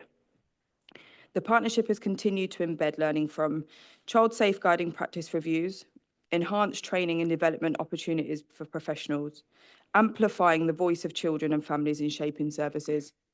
The introduction of a new website and learning management system has further improved accessibility and engagement across the partnership. As Northamptonshire moves forward, the NSCP remains focused on delivering measurable impact, strengthening governance, and ensuring that safeguarding is everyone's business. This report provides a comprehensive overview of achievements, challenges, and priorities for the year ahead. Members of Cabinet are asked to note the detail of the report. Thank you, Chair. Thank you, Councillor Shaw. And Councillor Baker again to speak. Councillor List, no, all good. Thank you, Councillor Purser in that case. Thank you, Leader. This is an important report, and I want to commend the staff who've put work into actually preparing it. It's the one opportunity the Cabinet gets to really review our performance in this area and ensuring our children are safe in West Northamptonshire. It's part of our role as corporate parents to be well informed and developing our knowledge in those areas. I think we should recognise the work of all who keep our children safe, whether that's parents, social workers, teachers, hospital staff, everyone involved in that. But it's not just about keeping them safe, it's ensuring that they thrive. At previous cabinets, we've looked at youth justice. I want to specifically pick up some other points from this report. One of the issues is about homeschooling. I'm not convinced yet that we really understand the scale of it and what that's about and the reasons for that. And I think we've still got work to do on that. I'm unconvinced that we're on top of that. It's a tall order, but I think it's an issue that this report picks up and we need to think about as a council. The second thing that I kind of pick up from this report is the shocking number of domestic abuse referrals in this area. It's a whole society issue. It isn't down to our children's services team. It's a male issue. It involves all men. It affects it goes back to our attitudes, how we learn to treat each other with respect, how we don't abuse power. And it's something that I think, again, as a council, we have a leadership role in tackling across our communities because it affects family life in all its aspects. I just pick up that there were 2 safeguarding practice reviews over the last year, and I want to just check that we are absolutely learning the lessons from them. There are also rapid practice reviews, and I saw on the website that there's useful practice guidance there. I hope that continues to develop.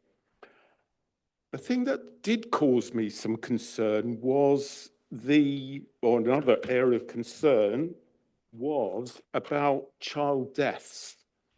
And I note the caution we were asked when reading the report to say they're small numbers and so you've got to be careful, but and they weren't broken down by north and west, so that's an issue.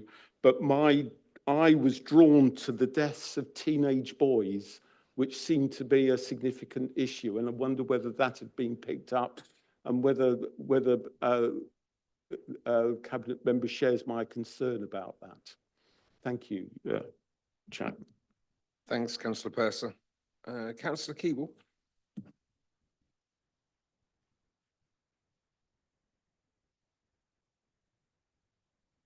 Councillor Keeble, I've got you down to speak. Are you okay? Sorry, I didn't hear you. Beg your pardon. Councillor Harris. Yes, thank you, Chair. A couple of points, if I may, on this report. There are some very positive things to note and recognise within this report, and I think that needs to go on record.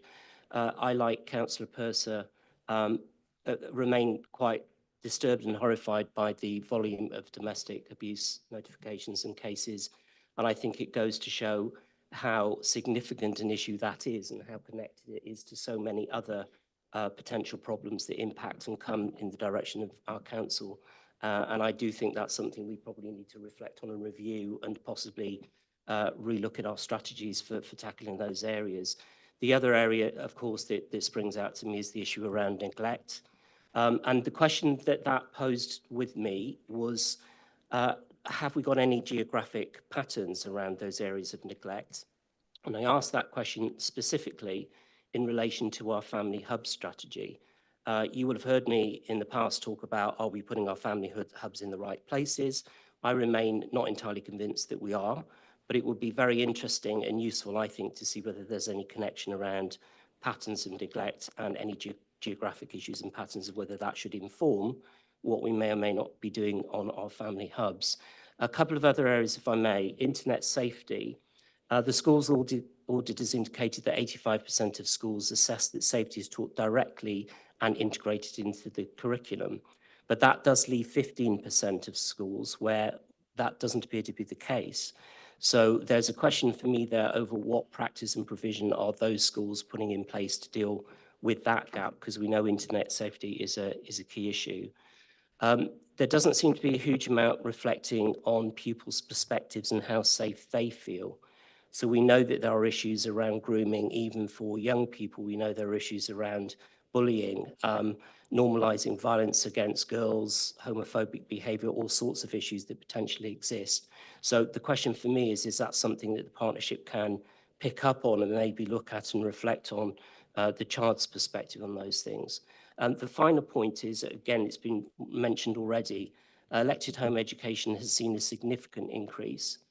And we are quite an outlier, it would appear, in terms of our ratio to 10,000 pupils, certainly compared to our statistical neighbours. Now, obviously, parents have the right to educate from home, but there is, of course, then an issue which one does have to ask about safeguarding for those children, because they have little to no potential impact or connection with any of the statutory services. So again, there's a question for me about how well are we connecting with those homeschooled pupils to ensure that safeguarding applies in their environment also. Thank you. Thanks, Councillor Harris. Does any of the members of the Cabinet have anything to comment before I return to Councillor Shaw? Councillor Shaw. Thank you, Chair, and thank you, councillors. Councillor Purser, I just wanted to touch base on the comment in and around homeschooling. I think having had COVID hit and thereafter the ripple effect created a massive influx of, I guess, confidence lost across board. We're learning and we continue to learn, and through the learning we'll continue to strengthen what it is that we have to offer, how it is that we communicate with our families and collectively work together. The domestic abuse side, again, I think the pressures of society are huge. We as a local authority and connected partners can do all that we can to ensure that we interject as necessary, and I think the family hubs are primary for that. The early intervention, again, is mandatory. I'll always go back to 2006 and youth provision being scrapped. I think it was one of the most fundamental decisions to where we are today in society, and whoever made that decision, I don't think I'll ever forgive them. So to build up from a structure that we had once upon a time, but again with the lessons, so we learn and we progress forward. Councillor Harris, in and around how often is it that we listen to youth voices? I mean, it's quite enlightening really that the Youth Council, which again since 2006 we've not had one, so that the youngers from there are actually mentioning the domestic abuse. So as early as that age, they're actually bringing it forward. So we are listening to them and we are continually engaging with them to make sure that everything's aligned. So that's there. As for the suicides of the young boys, I mean, child suicide is definitely one of the heaviest truths that we face. And the recent stats do remind us of that. And that's exactly why our work has to stay focused, human and connected. Now, I'm not going to go into the technical detail here, but there is a suicide prevention strategy that Public Health and Councillor Coos are working on. So I'm going to hand over to Mel to touch base if there's anything that she feels necessary to do. And then if we can pass over to Public Health just to touch base on the strategy. Thank you. Thank you. I just wanted to come back just on a few points. I think I totally accept in terms of what's been said about the data being split for West and North, so I'll definitely take that one away. I think the other thing which I wanted to update on in terms of domestic abuse, because clearly there is an impact for children when they're in the household, when there are domestic abuse situations. So we do have Operation Encompass, and for those of you that don't know, Operation Encompass is that if the police are called out to a property, then they have to notify the school that there has been an incident, which is a positive in terms of that school being aware of the situation, because clearly they can speak to the child, they'll be able to support them if additional support is needed. I'm really pleased that on Friday of last week that actually became law. So that is something that we have to do, and we've been doing that for a while within West Northants, but I think there's clearly a connection, and we do have the data to understand where the majority of our domestic abuse notifications link in. And I think it was Councillor Harris, there was a real clear connection in terms of what we need to do with our family help, our family hubs, to make sure that we are supporting those families appropriate. So I think that was a really good point. The issue that's coming up more and more is around online harms. And I think that is really significant in terms of social media, bullying, etc. And I'm really pleased that the Safeguarding in Partnership, and particularly led by the police, are looking at the online harms and how we can support in a more proactive way. Violence against women and girls, definitely a priority for us and definitely a priority for the Police and Crime Commissioner. And there is an event that will be happening in December that will be focusing on that area. And I think finally, I think there's lots of things that are of concern within the information, but I think in terms of the safeguarding practice reviews, there is a real issue, not just locally, but nationally around child sexual abuse.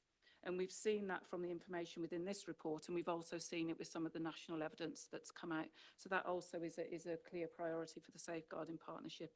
And definitely, apologies, I think it was Councillor Harris, definitely noted in terms of the male, for those children that have sadly passed away, and the number of males that includes, and Councillor Shaw's already touched on that. So thank you. Thanks. Thanks, Mel. Councillor Coos, Melanie. Yeah, so whilst this was a report that was presented for child safeguarding, I think it'd be really important to raise that challenge that as a council are we doing about these issues. It's just to provide some of that awareness. And as we progress our suicide prevention strategy, one of the things is that we're able to talk about suicide and death by suicide and the learning from that. So with that spirit in mind, I want to talk to you about some of the steps we're taking. We have a specific educational package, which is about postvention. So postvention means prevention after dealing with the death by suicide, as well as a prevention package. That's really important. And that's in direct response to this. We launched Male Suicide Prevention Week, so hopefully you saw some of that on social media. There was an event chaired by Councillor Coos and David Johns as Director of Public Health, recognising the fact that males are at significant risk in West North Hants. We work with the coroner to understand the audits, and there's real-time surveillance, so we have a system that automatically stands up around every suicide to address the issues from that. And then we have specific training about mental health first aid, which is all intended to prevent suicide. And we've now developed a package that deals with youth mental health first aid. So just to rise to that challenge and give some assurance that we do take this very seriously. Thank you very much, Mel. I think we're all done.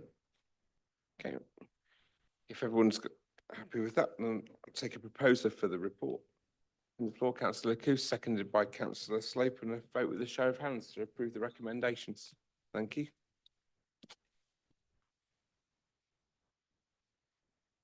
Okay. And we will move on to item 11. We're doing okay for time.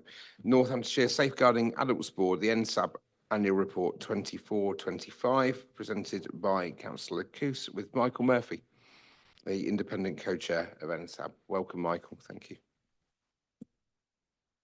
Thank you, Chair. So why this report? In accordance with the Care Act 2014, it's a statutory requirement for the local authorities to establish a Safeguarding Adults Board in this area. Safeguarding Adults Board has 3 core duties under this Care Act 2014. 1, to publish a strategic plan for each financial year and its strategy for achieving its objectives. 2 is to publish an annual report including what has been achieved during the year and what it has done to implement the strategy, what members have achieved, and the findings of the reviews. Number 3 is to conduct Safeguarding Adults reviews in accordance with Section 44 of the Care Act. The safeguarding activity includes safeguarding concerns raised in West North Hants Council, which is detailed on page 29 of the report. 2,442 safeguarding concerns were received. 33% progressed to Section 42 inquiries. The number of concerns which become S42 inquiries, the conversion rate. The new triage process introduced by West North Hants Council in 2024 improved the conversion to 29% in Q3. The most prevalent abuse type is neglect and acts of omission. That remains highest across the county. And one of the board's responsibilities is to conduct safeguarding adult review referrals. So 2024 to 25 was 20 referrals. 23 to 24 was 13 referrals. 22 to 23 was 17 referrals. The trend is a 54% increase versus last year, and self-neglect is the major theme. Key trends are obviously what I've just read out there is self-neglect, a significant rise is linked to complex mental health, substance misuse, homelessness, and hoarding. There is repeat attendance. Adults repeatedly presenting to A&E prompted creation of a 6-weekly complex user group. Threshold issues include a high volume of inappropriate referrals. Decision-making framework training is rolled out. Transitions include challenges in moving individuals between services, mental health, prison release, and adulthood. So our achievements: West Northamptonshire Council, we've implemented a new case management system, reviewed adult risk management, known as ARM process with partners, developed safeguarding pathway maps, shared learning from safeguarding cases, continued support for Northampton Safeguarding Adults Board, known as NSAB, including chairing comms and engagement subgroup. The Northampton Safeguarding Adults Board is a strategic structure, strong strategic and operational delivery boards for subgroups, transitioned from independent scrutineer to independent co-chair, relaunched the website April 2024. We've had 18,000 visits then, and now 29.352 visits in 24 to 25. It's a significant increase. There's published newsletters from July 2024 onwards, delivering multi-agency mental capacity act training. Confidence improved significantly at that. Hosted virtual learning events, 500 plus practitioners and 93% positive feedback from that. The data dashboard implemented and informed discussions on appropriate referrals. There was a partner self-assessment completed, assurance-based approach and responses sought on making safeguarding personal, advocacy, transitional safeguarding and out-of-county placements. The financial and resource overview. Funding was 40,750. Is that right? Yeah. Sorry? For authority. Okay. Funded equally by the 4 statutory partners for the reporting period. And the business office has 3 full-time staff supporting the NSAB operations. Annual impact report is developed and published. Lessons learned and actions. The threshold confusion introduced triage process and decision-making framework training. ARM process gaps. We have revised paperwork. 233 practitioners were briefed. Transitional safeguarding. Partnerships audits completed. Joint processes with Children's Trust underway. SAR delay. Quality assurance process introduced and early learnings shared. Positive impacts, we have website engagement up 165% year on year. Week of learning is 928 registrations, 93% found sessions helpful. MCA training boosted practitioner confidence. High confidence group rose from 14 to 44. Community engagement newsletters reached 800 plus views. Care homes added to the circulation. Policy refresh. We have professional curiosity guidance and PIPOT, people in positions of trust. Policy updated, bite-sized learning resources published. So the recommendations for Cabinet is to note the increase in safeguarding referrals and emerging self-neglect trend, to endorse continued focus on interagency collaboration and transitional safeguarding, support the resource allocation for SAR completion and learning dissemination, and to promote awareness campaigns to reduce inappropriate referrals and improve public understanding. Michael, would you like to have a word? Yes, sorry. So I'm the newly appointed independent co-chair of the Northamptonshire Safeguarding Adult Board. I think it's important to say that this, I'm going to regret this, but this report relates to the previous independent scrutineer's time for the board, Jane Gurrity. So what you see described here is the previous incarnation of my work, or that person's work in terms of this particular part of the process. I think it provides a very solid basis for moving forward. And you can see within the report, there's an emphasis on assurance, there's an emphasis on identifying and trying to address some of the significant issues that we face. There are national issues in terms of self-neglect and people coming to harm, learning from safeguarding adult reviews and things like this are themes that come through across the whole of England and Wales and Scotland for that matter in terms of this. But there is solid work going on within Northamptonshire, both west and north, to address those particular issues.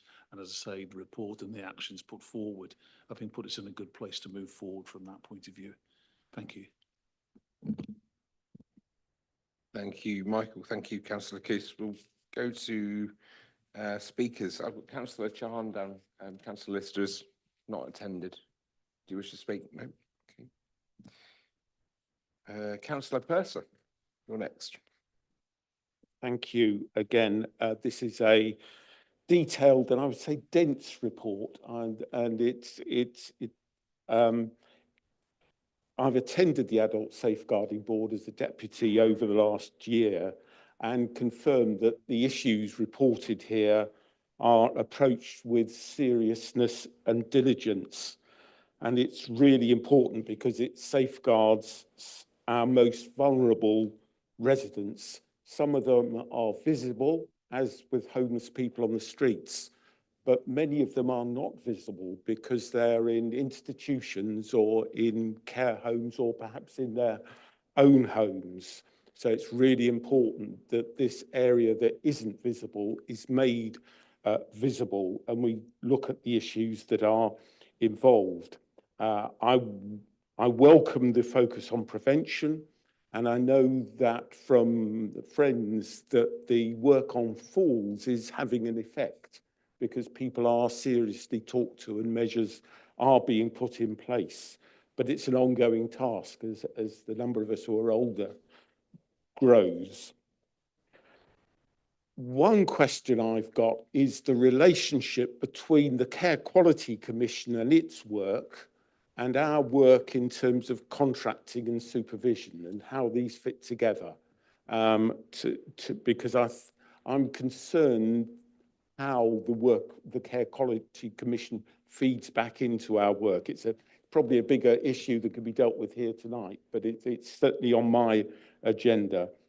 I'm concerned, I've got a concern, which is that no safeguarding adults reports were published in the last year. We need to have those published because that's the way that we learn the lessons from incidents that have happened. And I just want some reassurance that we're on top of the backlog, that we've got the resources to make sure that we don't have these reports happen as quickly as possible so that we can learn the lessons.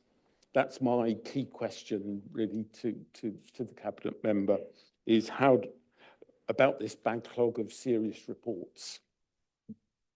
Thanks, Councillor Purser. Councillor Harris, have you next? Yes, thank you, Chair. I've got one very simple question, really. And I guess this is one of the ones that concerns me. Within this report, there are obviously a lot of crossover connections yet again.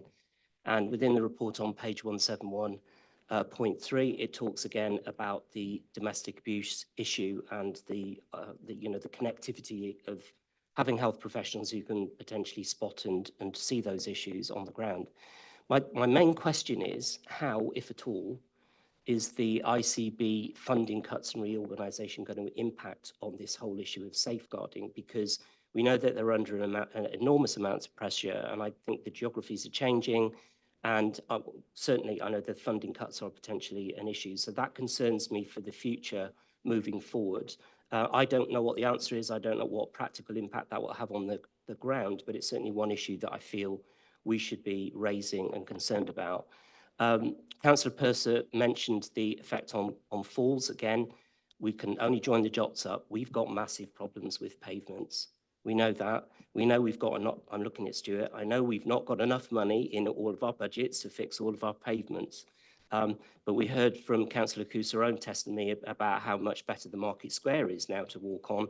Other pavements are available, and there are plenty of them across West Northamptonshire. So again, I think it's an example where I hope we start to try and wire up the system a little bit more than we do. Thank you. Thank you, Councillor Harris. Members of Cabinet first, before returning to... No, back to Councillor Coos.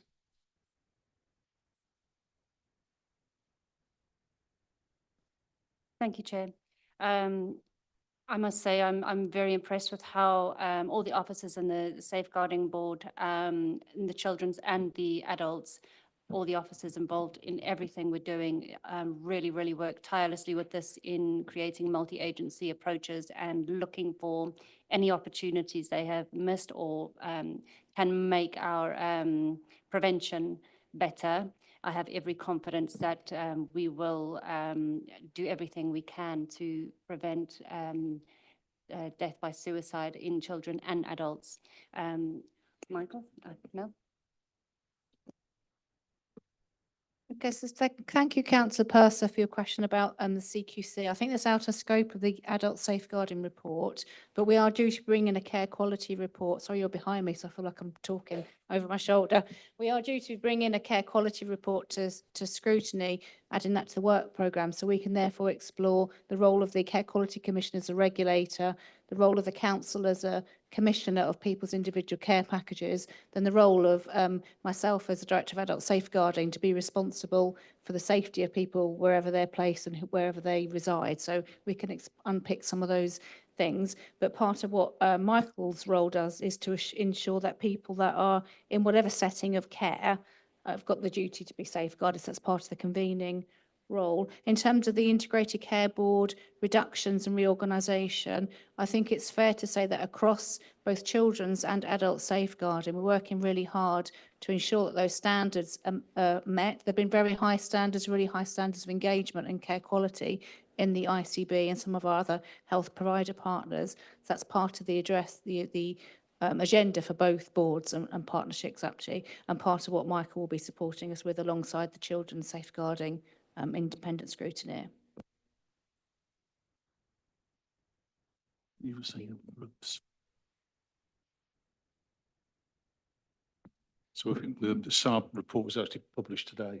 So in terms of reports becoming available, they are coming through, and we'll strive to ensure that more become available in the very near future as well from that point of view. So the process is working through.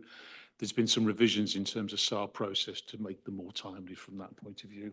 And we're also working on learning from SARS, which is the other critical bit of it, which is another national challenge, is about how you translate the findings of a SAR into practical actions. And Councillor Cowes and others have actually been to workshops with us around where we've had 80 or 90 professionals in the room working through how we work through the implications of learning, particularly around issues such as self-neglect. And if I could also Chair, in terms of domestic abuse and things like that, it's a really important priority for ourselves as well, and we will see, I think, in the near future, further conversations between the various partnerships around how we actually strengthen the links on those. The links are already there, but there's clearly work to do in terms of just moving that forward. So I think we commit to try and do that. Thank you.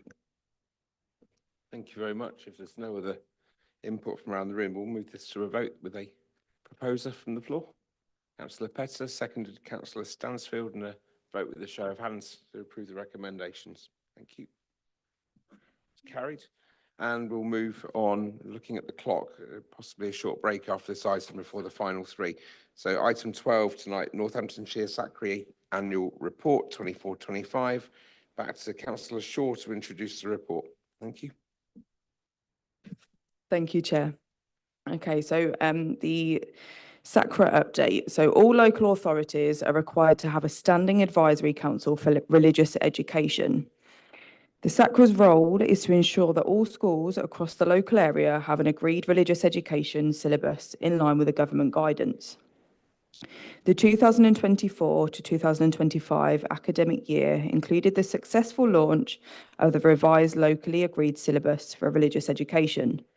This achievement reflects the collaborative efforts of SACRE members, local schools, faith and non-faith communities, and the local authority, all working together to ensure that religious education remains relevant, inclusive, and reflective of the diverse communities across Northamptonshire. The new syllabus, developed through extensive consultation and guided by a national framework, was unveiled at a county-wide event attended by over 120 schools. It introduces 60 carefully crafted teaching units designed to support high quality RE provision, Key Stage 1 to Key Stage 3. SACRA members played a vital role in shaping the content, ensuring accurate representation of a wide range of worldviews. Throughout the year, SACRA has continued to support schools through advisory visits, training for teachers, governors and head teachers, and the distribution of a termly RE newsletter.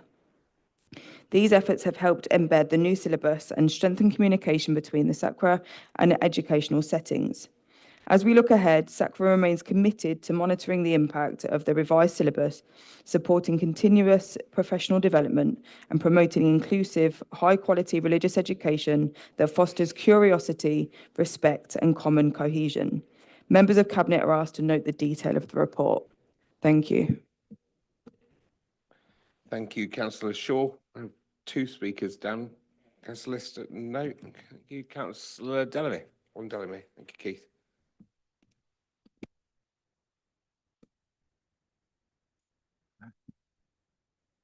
I had the pleasure of being one of the SACRA members for 4 years. And to see the progress of SACRA over the last 4 years is quite incredible, especially since January 2024, when Amy Costello joined the SACRA advisor for the county, covering both West and North.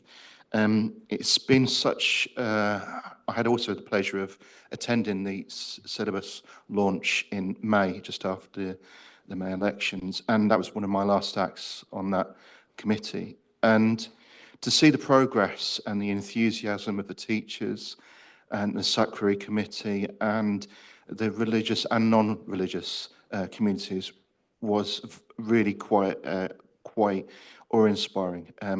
The conference had a great deal of energy and a great deal of hope and a future about the cohesion that we really need to have within our communities, about the diversity that strengthens our communities, that makes us collectively thrive together.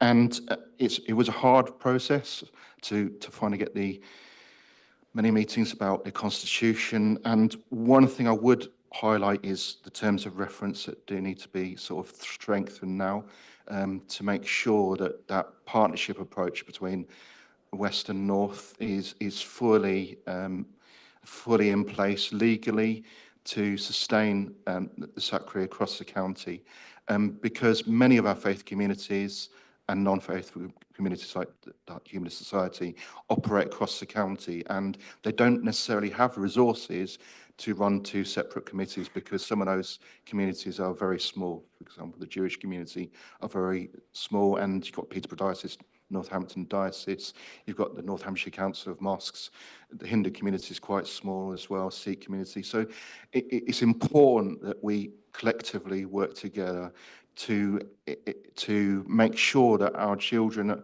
recognise the basics, but also how it enriches our community and helps us to work and thrive together, because that diversity, that unity that comes from understanding human beings and our thoughts and our beliefs, our views, helps to stand up to those things that would divide us and dehumanize us.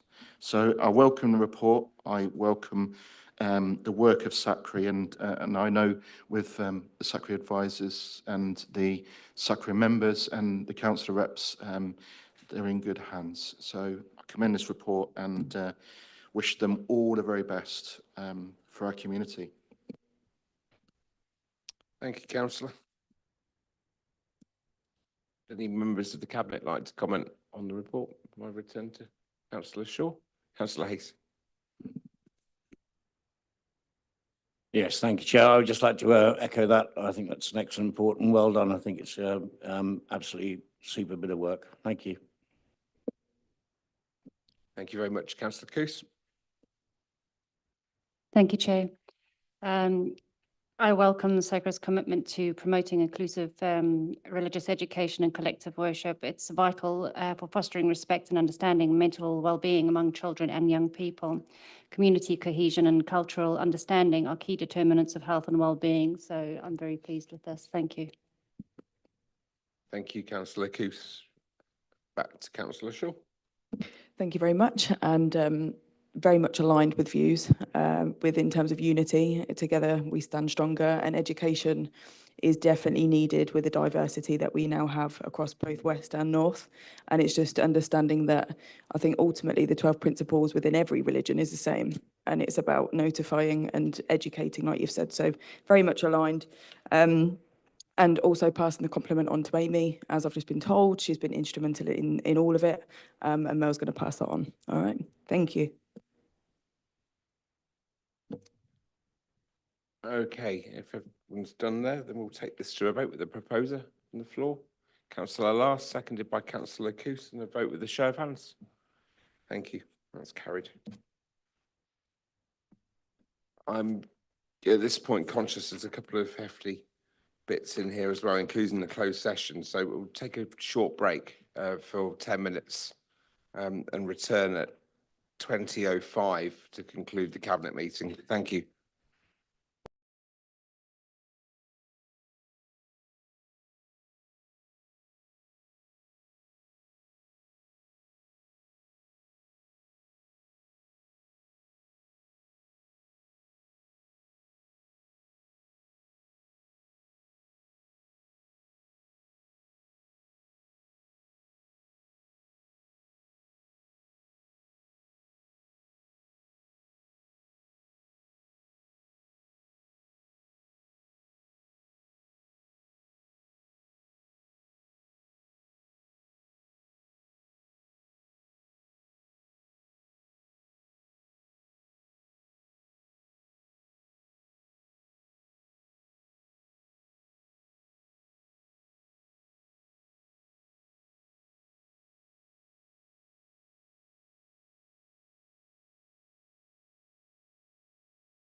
Reading the meeting, sorry, the time is 20:10, slightly longer than brief break. Item 13 on tonight's agenda, the Local Government and Social Care Ombudsman Annual Review.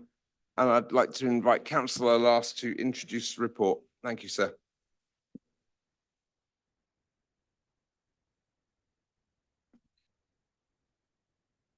Thank you, Chair. So the purpose and context of this report presents the findings from the LGSCO's annual review letter for 2024 to 2025, summarising West Northamptonshire Council's performance in complaint handling, key learning points, recommendations for improvement. The review covers complaints received by and investigated by the Ombudsman between April 2024 and March 2025, and benchmarks WNC's performance against national trends. So let me go through some headline performance figures. Total LGSCO contacts, 130. So that's comparable to last year. Investigations, 37 complaints investigated, 33, 89% upheld, national average 80%. Premature complaints, some cases closed early as they had not completed WNC's local process or were referred elsewhere. Late completions, 4 cases marked as remedy, completed late by West Northamptonshire Council. Satisfactory local remedies, 12% of upheld cases resolved locally before Ombudsman involvement, and the national average is 10%. Compliance, 100% compliance with 19 Ombudsman's recommendations. Escalation rate, 1% of all WNC complaints escalated to the Ombudsman. 23% of LGSCO contacts resulted in detailed investigations. Population adjusted rate, 7.6 upheld decisions per 100,000 residents. Average for similar authorities is 5.3. Financial redress, £48,251 paid in remedies. Education, £44,751. Adults, £2,250. Homeless community safety, £1,250. So analysis, the service areas most affected: education and children's services, 22 cases. Main issues include delays in special educational needs provision, EHC plans, and alternative provision for young people. Persistent challenges in managing special educational needs are reflected both locally and nationally. Adult care services, 4 cases. Complaints focus on safeguarding, communication, and care charging. Housing, 1 case. Domestic abuse support and homelessness application handling. And finally, planning and development and environmental services, benefits, tax and highways, each had 1 case. Issues include delays, communication, antisocial behaviour and council tax errors. The main complaint themes were 1, delays in statutory processes, especially SEN and EHC. Communication failures with parents and service users. Delays in responding to public and enforcement queries, antisocial behaviour management and cross-organisational responsibilities, council tax miscalculations and billing delays, and road maintenance and planned works. Remedies and improvements. Most common remedies, number 1, financial redress for distress and time of trouble, 24 cases. Apologies, 21 cases. Staff training and guidance required in 11 cases. Policy procedure changes, 7 cases. And financial redress for loss of service, 6 cases.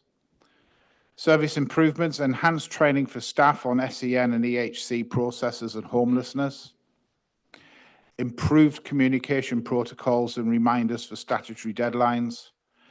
Policy reviews for EHC plan amendments and enforcement case updates, and better signposting for antisocial behaviour complaints.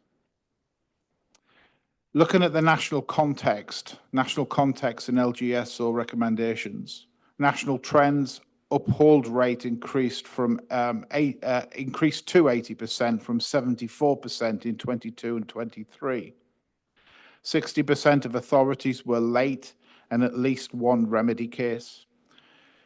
Special educational needs, adult social care and housing remain key areas of concern. 92% of special educational needs complaints nationally were upheld, and record volume of complaints received by the LGSO in 2024 and 2025.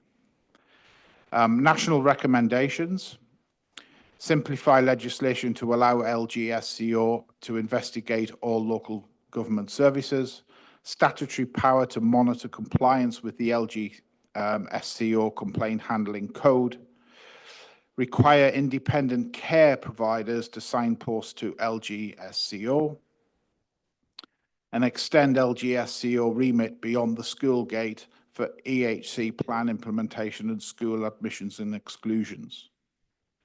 WNC's readiness. WNC participated as a pilot authority for the new best practice guidance ensuring readiness for the regulatory changes from April 2026.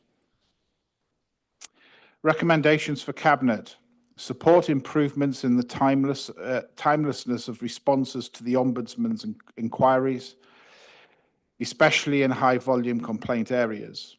Encourage early local resolution of complaints to reduce escalation and financial impact. Ensure all members are familiar with the LGSCO's code and best practice requirements ahead of April 2026. Strengthen member involvement in oversight and scrutiny of complaints handling. And review and discuss the Ombudsman's guidance for effective scrutiny and challenge of complaints processes. So in addition to that, clearly we've had these sort of reports on an annual basis, and there's always a lessons learned process at the end of these reports. I don't want to wait until next year to have another report, especially as this one, for example, suggested that the 130 contacts to the LGSCO was comparable with last year. So I've already agreed with Louisa and the officers to have a monthly review and track where we are against the figures for last year, because we want to try and implement a total quality improvement approach to try and identify these areas and that need improvement and develop that through the year rather than wait till the end of the year. So I would like to recommend those the recommendations for Cabinet. Thank you, Councillor Last. Two speakers. Councillor Keeble first. Thank you very much. I think this is a really interesting report. I've always been a great fan of Ombudsman services. They can be very good in providing a remedy for people that avoids them having to go to court. But more importantly, also, it provides really useful feedback, provided you don't get upset by the criticism. It provides really useful feedback for improving council services. And they've also here provided an excellent code of conduct. And I think the approach taken of having like a rolling review, I think is a much better way of dealing with it than waiting for the big bang at the end of the year, so to speak. Just to flag up a few items, because some of the issues that they flagged up are ones that have already come up in the meeting here. For example, they've highlighted SEND issues with the areas of greatest pressure, which are known about, particularly in delays in the plans. There's also a very interesting recommendation for staff dealing with children out of school, where it talks about offer training and guidance to all relevant staff on the requirement to consider alternative educational provision for children out of school for longer than 15 days due to illness, exclusion or otherwise. And that picks up on the issue that Councillor Adkin actually raised about children falling through the gap and making sure that they don't fall through the gap between being out of school for 15 days and are they being homeschooled, are they waiting for an EHCP plan, why are they there, and making sure that if they need to get into school, they do. So that was really interesting. The other one that's very interesting is the link that they've made between housing and domestic abuse, and issues about dealing with that.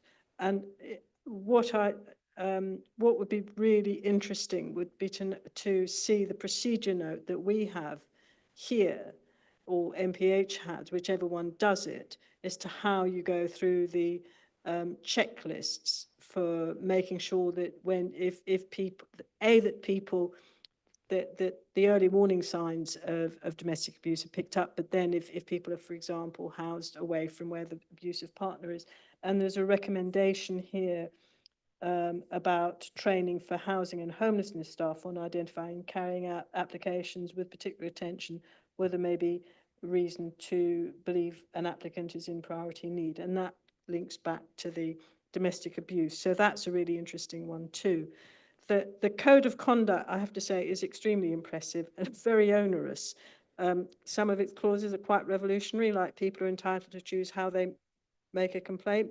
So you can't force people to use the app for reporting fly tipping or potholes if they don't want to, which is quite a big deal. As the council knows, sometimes people don't say they don't like using that.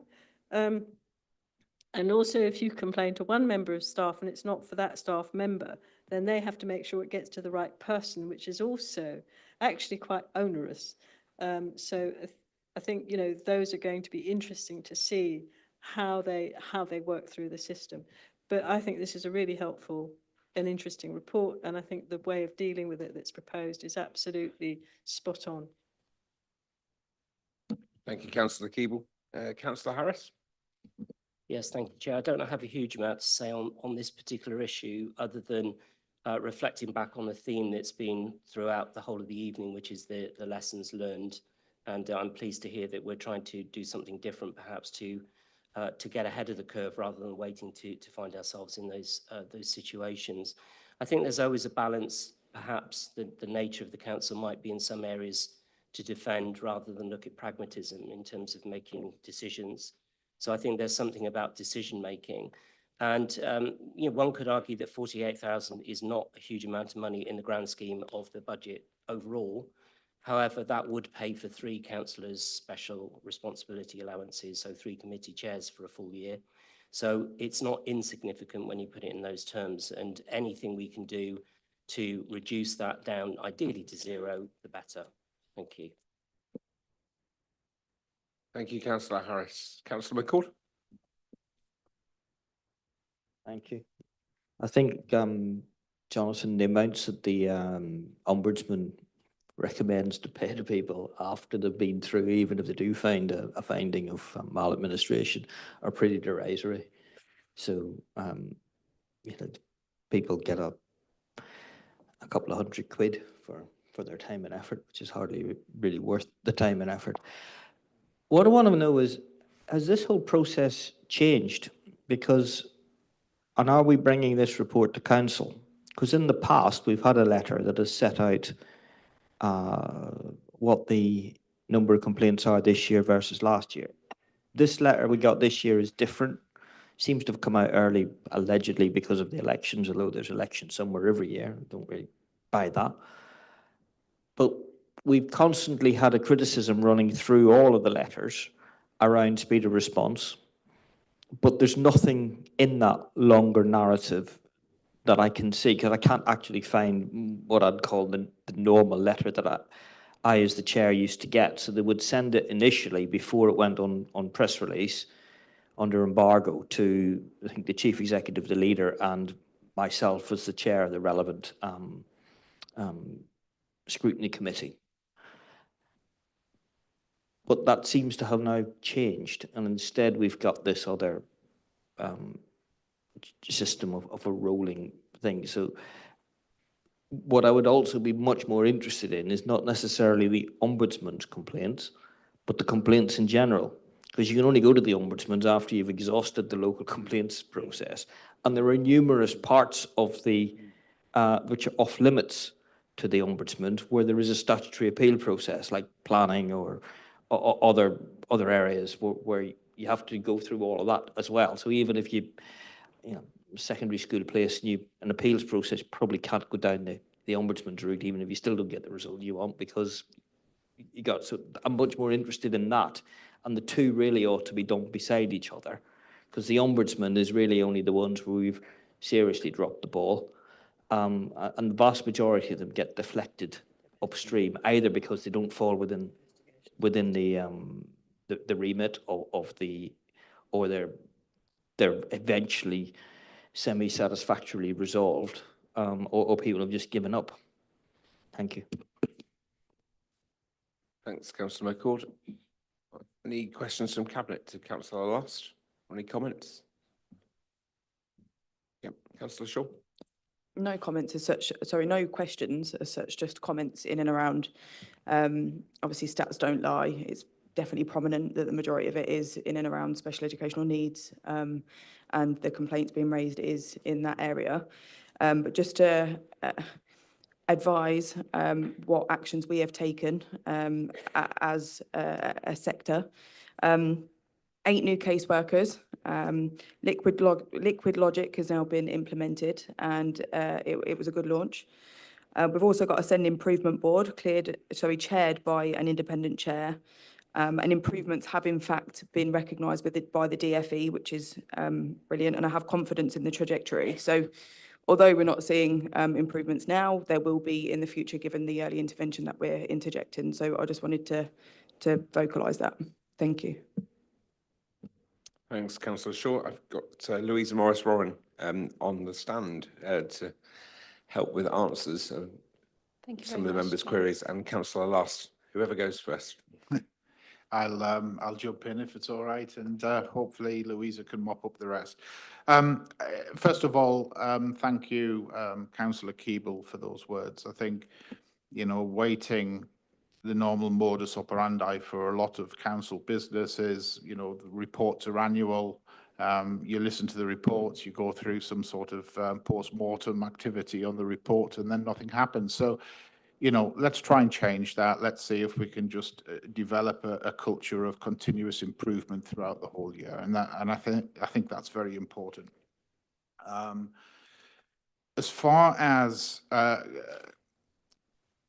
the letters are concerned, and has the process changed? It has changed in a way, and it's a point that I want to make, because usually the Ombudsman sends us a letter to say, hey, this is how you've performed, these are the metrics, these are the benchmarks that you've been measured against, and authorities that the Ombudsman sees as, you know, special measures, if you like, or of particular interest, they would generally follow up with another letter about 2 months later.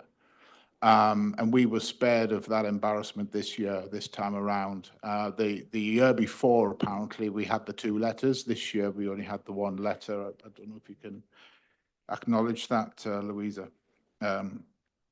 So the process has changed a little bit. It was a little early, but it's only being brought to Cabinet tonight because of obviously the elections and so on. So there was a change there.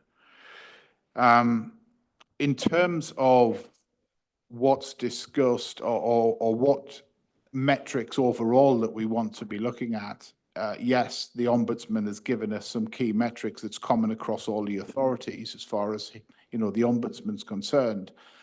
But I've already said that, you know, I've agreed with the officers that we'll sit down on a monthly basis and we'll review those metrics to track where we are against the annual return. But that doesn't mean that we're just going to follow those metrics and those metrics only.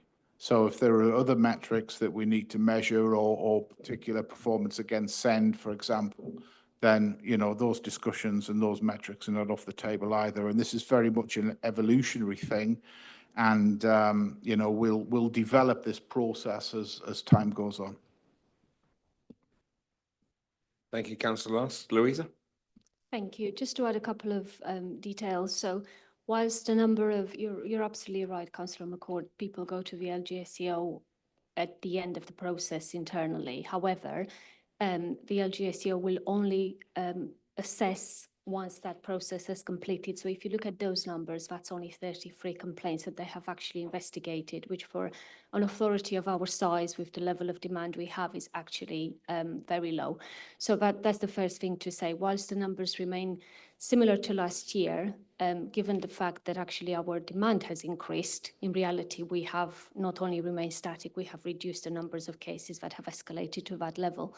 In terms of findings being made, the fact that we uphold complaints and we put reparation in place sometimes leads, well, every single time leads to the Ombudsman also upholding those complaints. So whilst our rate is a bit higher than the national average, what it shows is that we've already taken steps to address and to remedy. It's a false negative, if you like, that rate of upheld, because sometimes what it shows is we've stepped in and taken action sooner.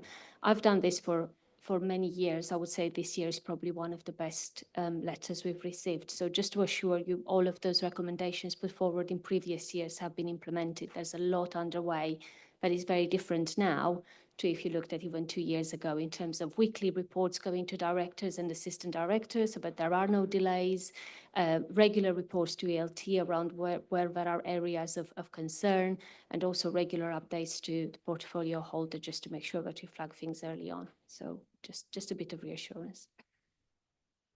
Thank you. Thank you, Louise. Sarah, I think it's one update on the matter to go to council or not, to clarify. Yeah, just to clarify, this report does not need to go to council, so it only requires to come to cabinet. Thank you. I'll come back to Councillor Last. Sorry, my apologies. Thank you, Chair. Just one other point on this. It's all about communication and detecting problems early so we can deal with them early. And, you know, there's lots of initiatives actually moving forward right now. And I think, you know, the one-stop shop is just, you know, One Angel Square has kind of improved the accessibility for the service. And I think we'll continue to make inroads in that sphere in the future. Thank you, Councillor Last. We've all done concluded. We'll take that to a vote with a proposer on the floor. Councillor Shaw, seconded Councillor Stansfield, and a vote with a show of hands. Thank you. Okay.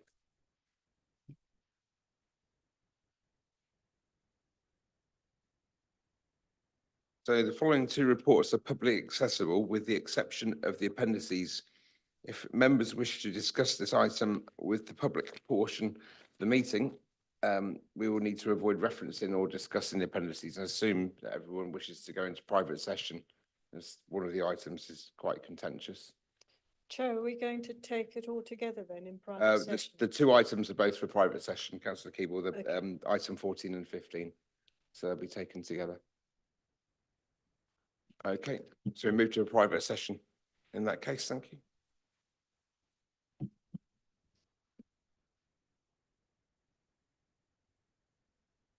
Sorry, in which case, sorry, thank you. I will conclude by reading the following statement that under section 100A of the Local Government Act 1972, the public be excluded from the meeting from the following items of business on the grounds that the public were present. It would likely be that exempt information under paragraph 3 of part 1 of schedule 12A of the Act would be disclosed to them. Items 14 relate to the Buxton Fields affordable housing opportunity and item 15, the public mortuary. Thank you.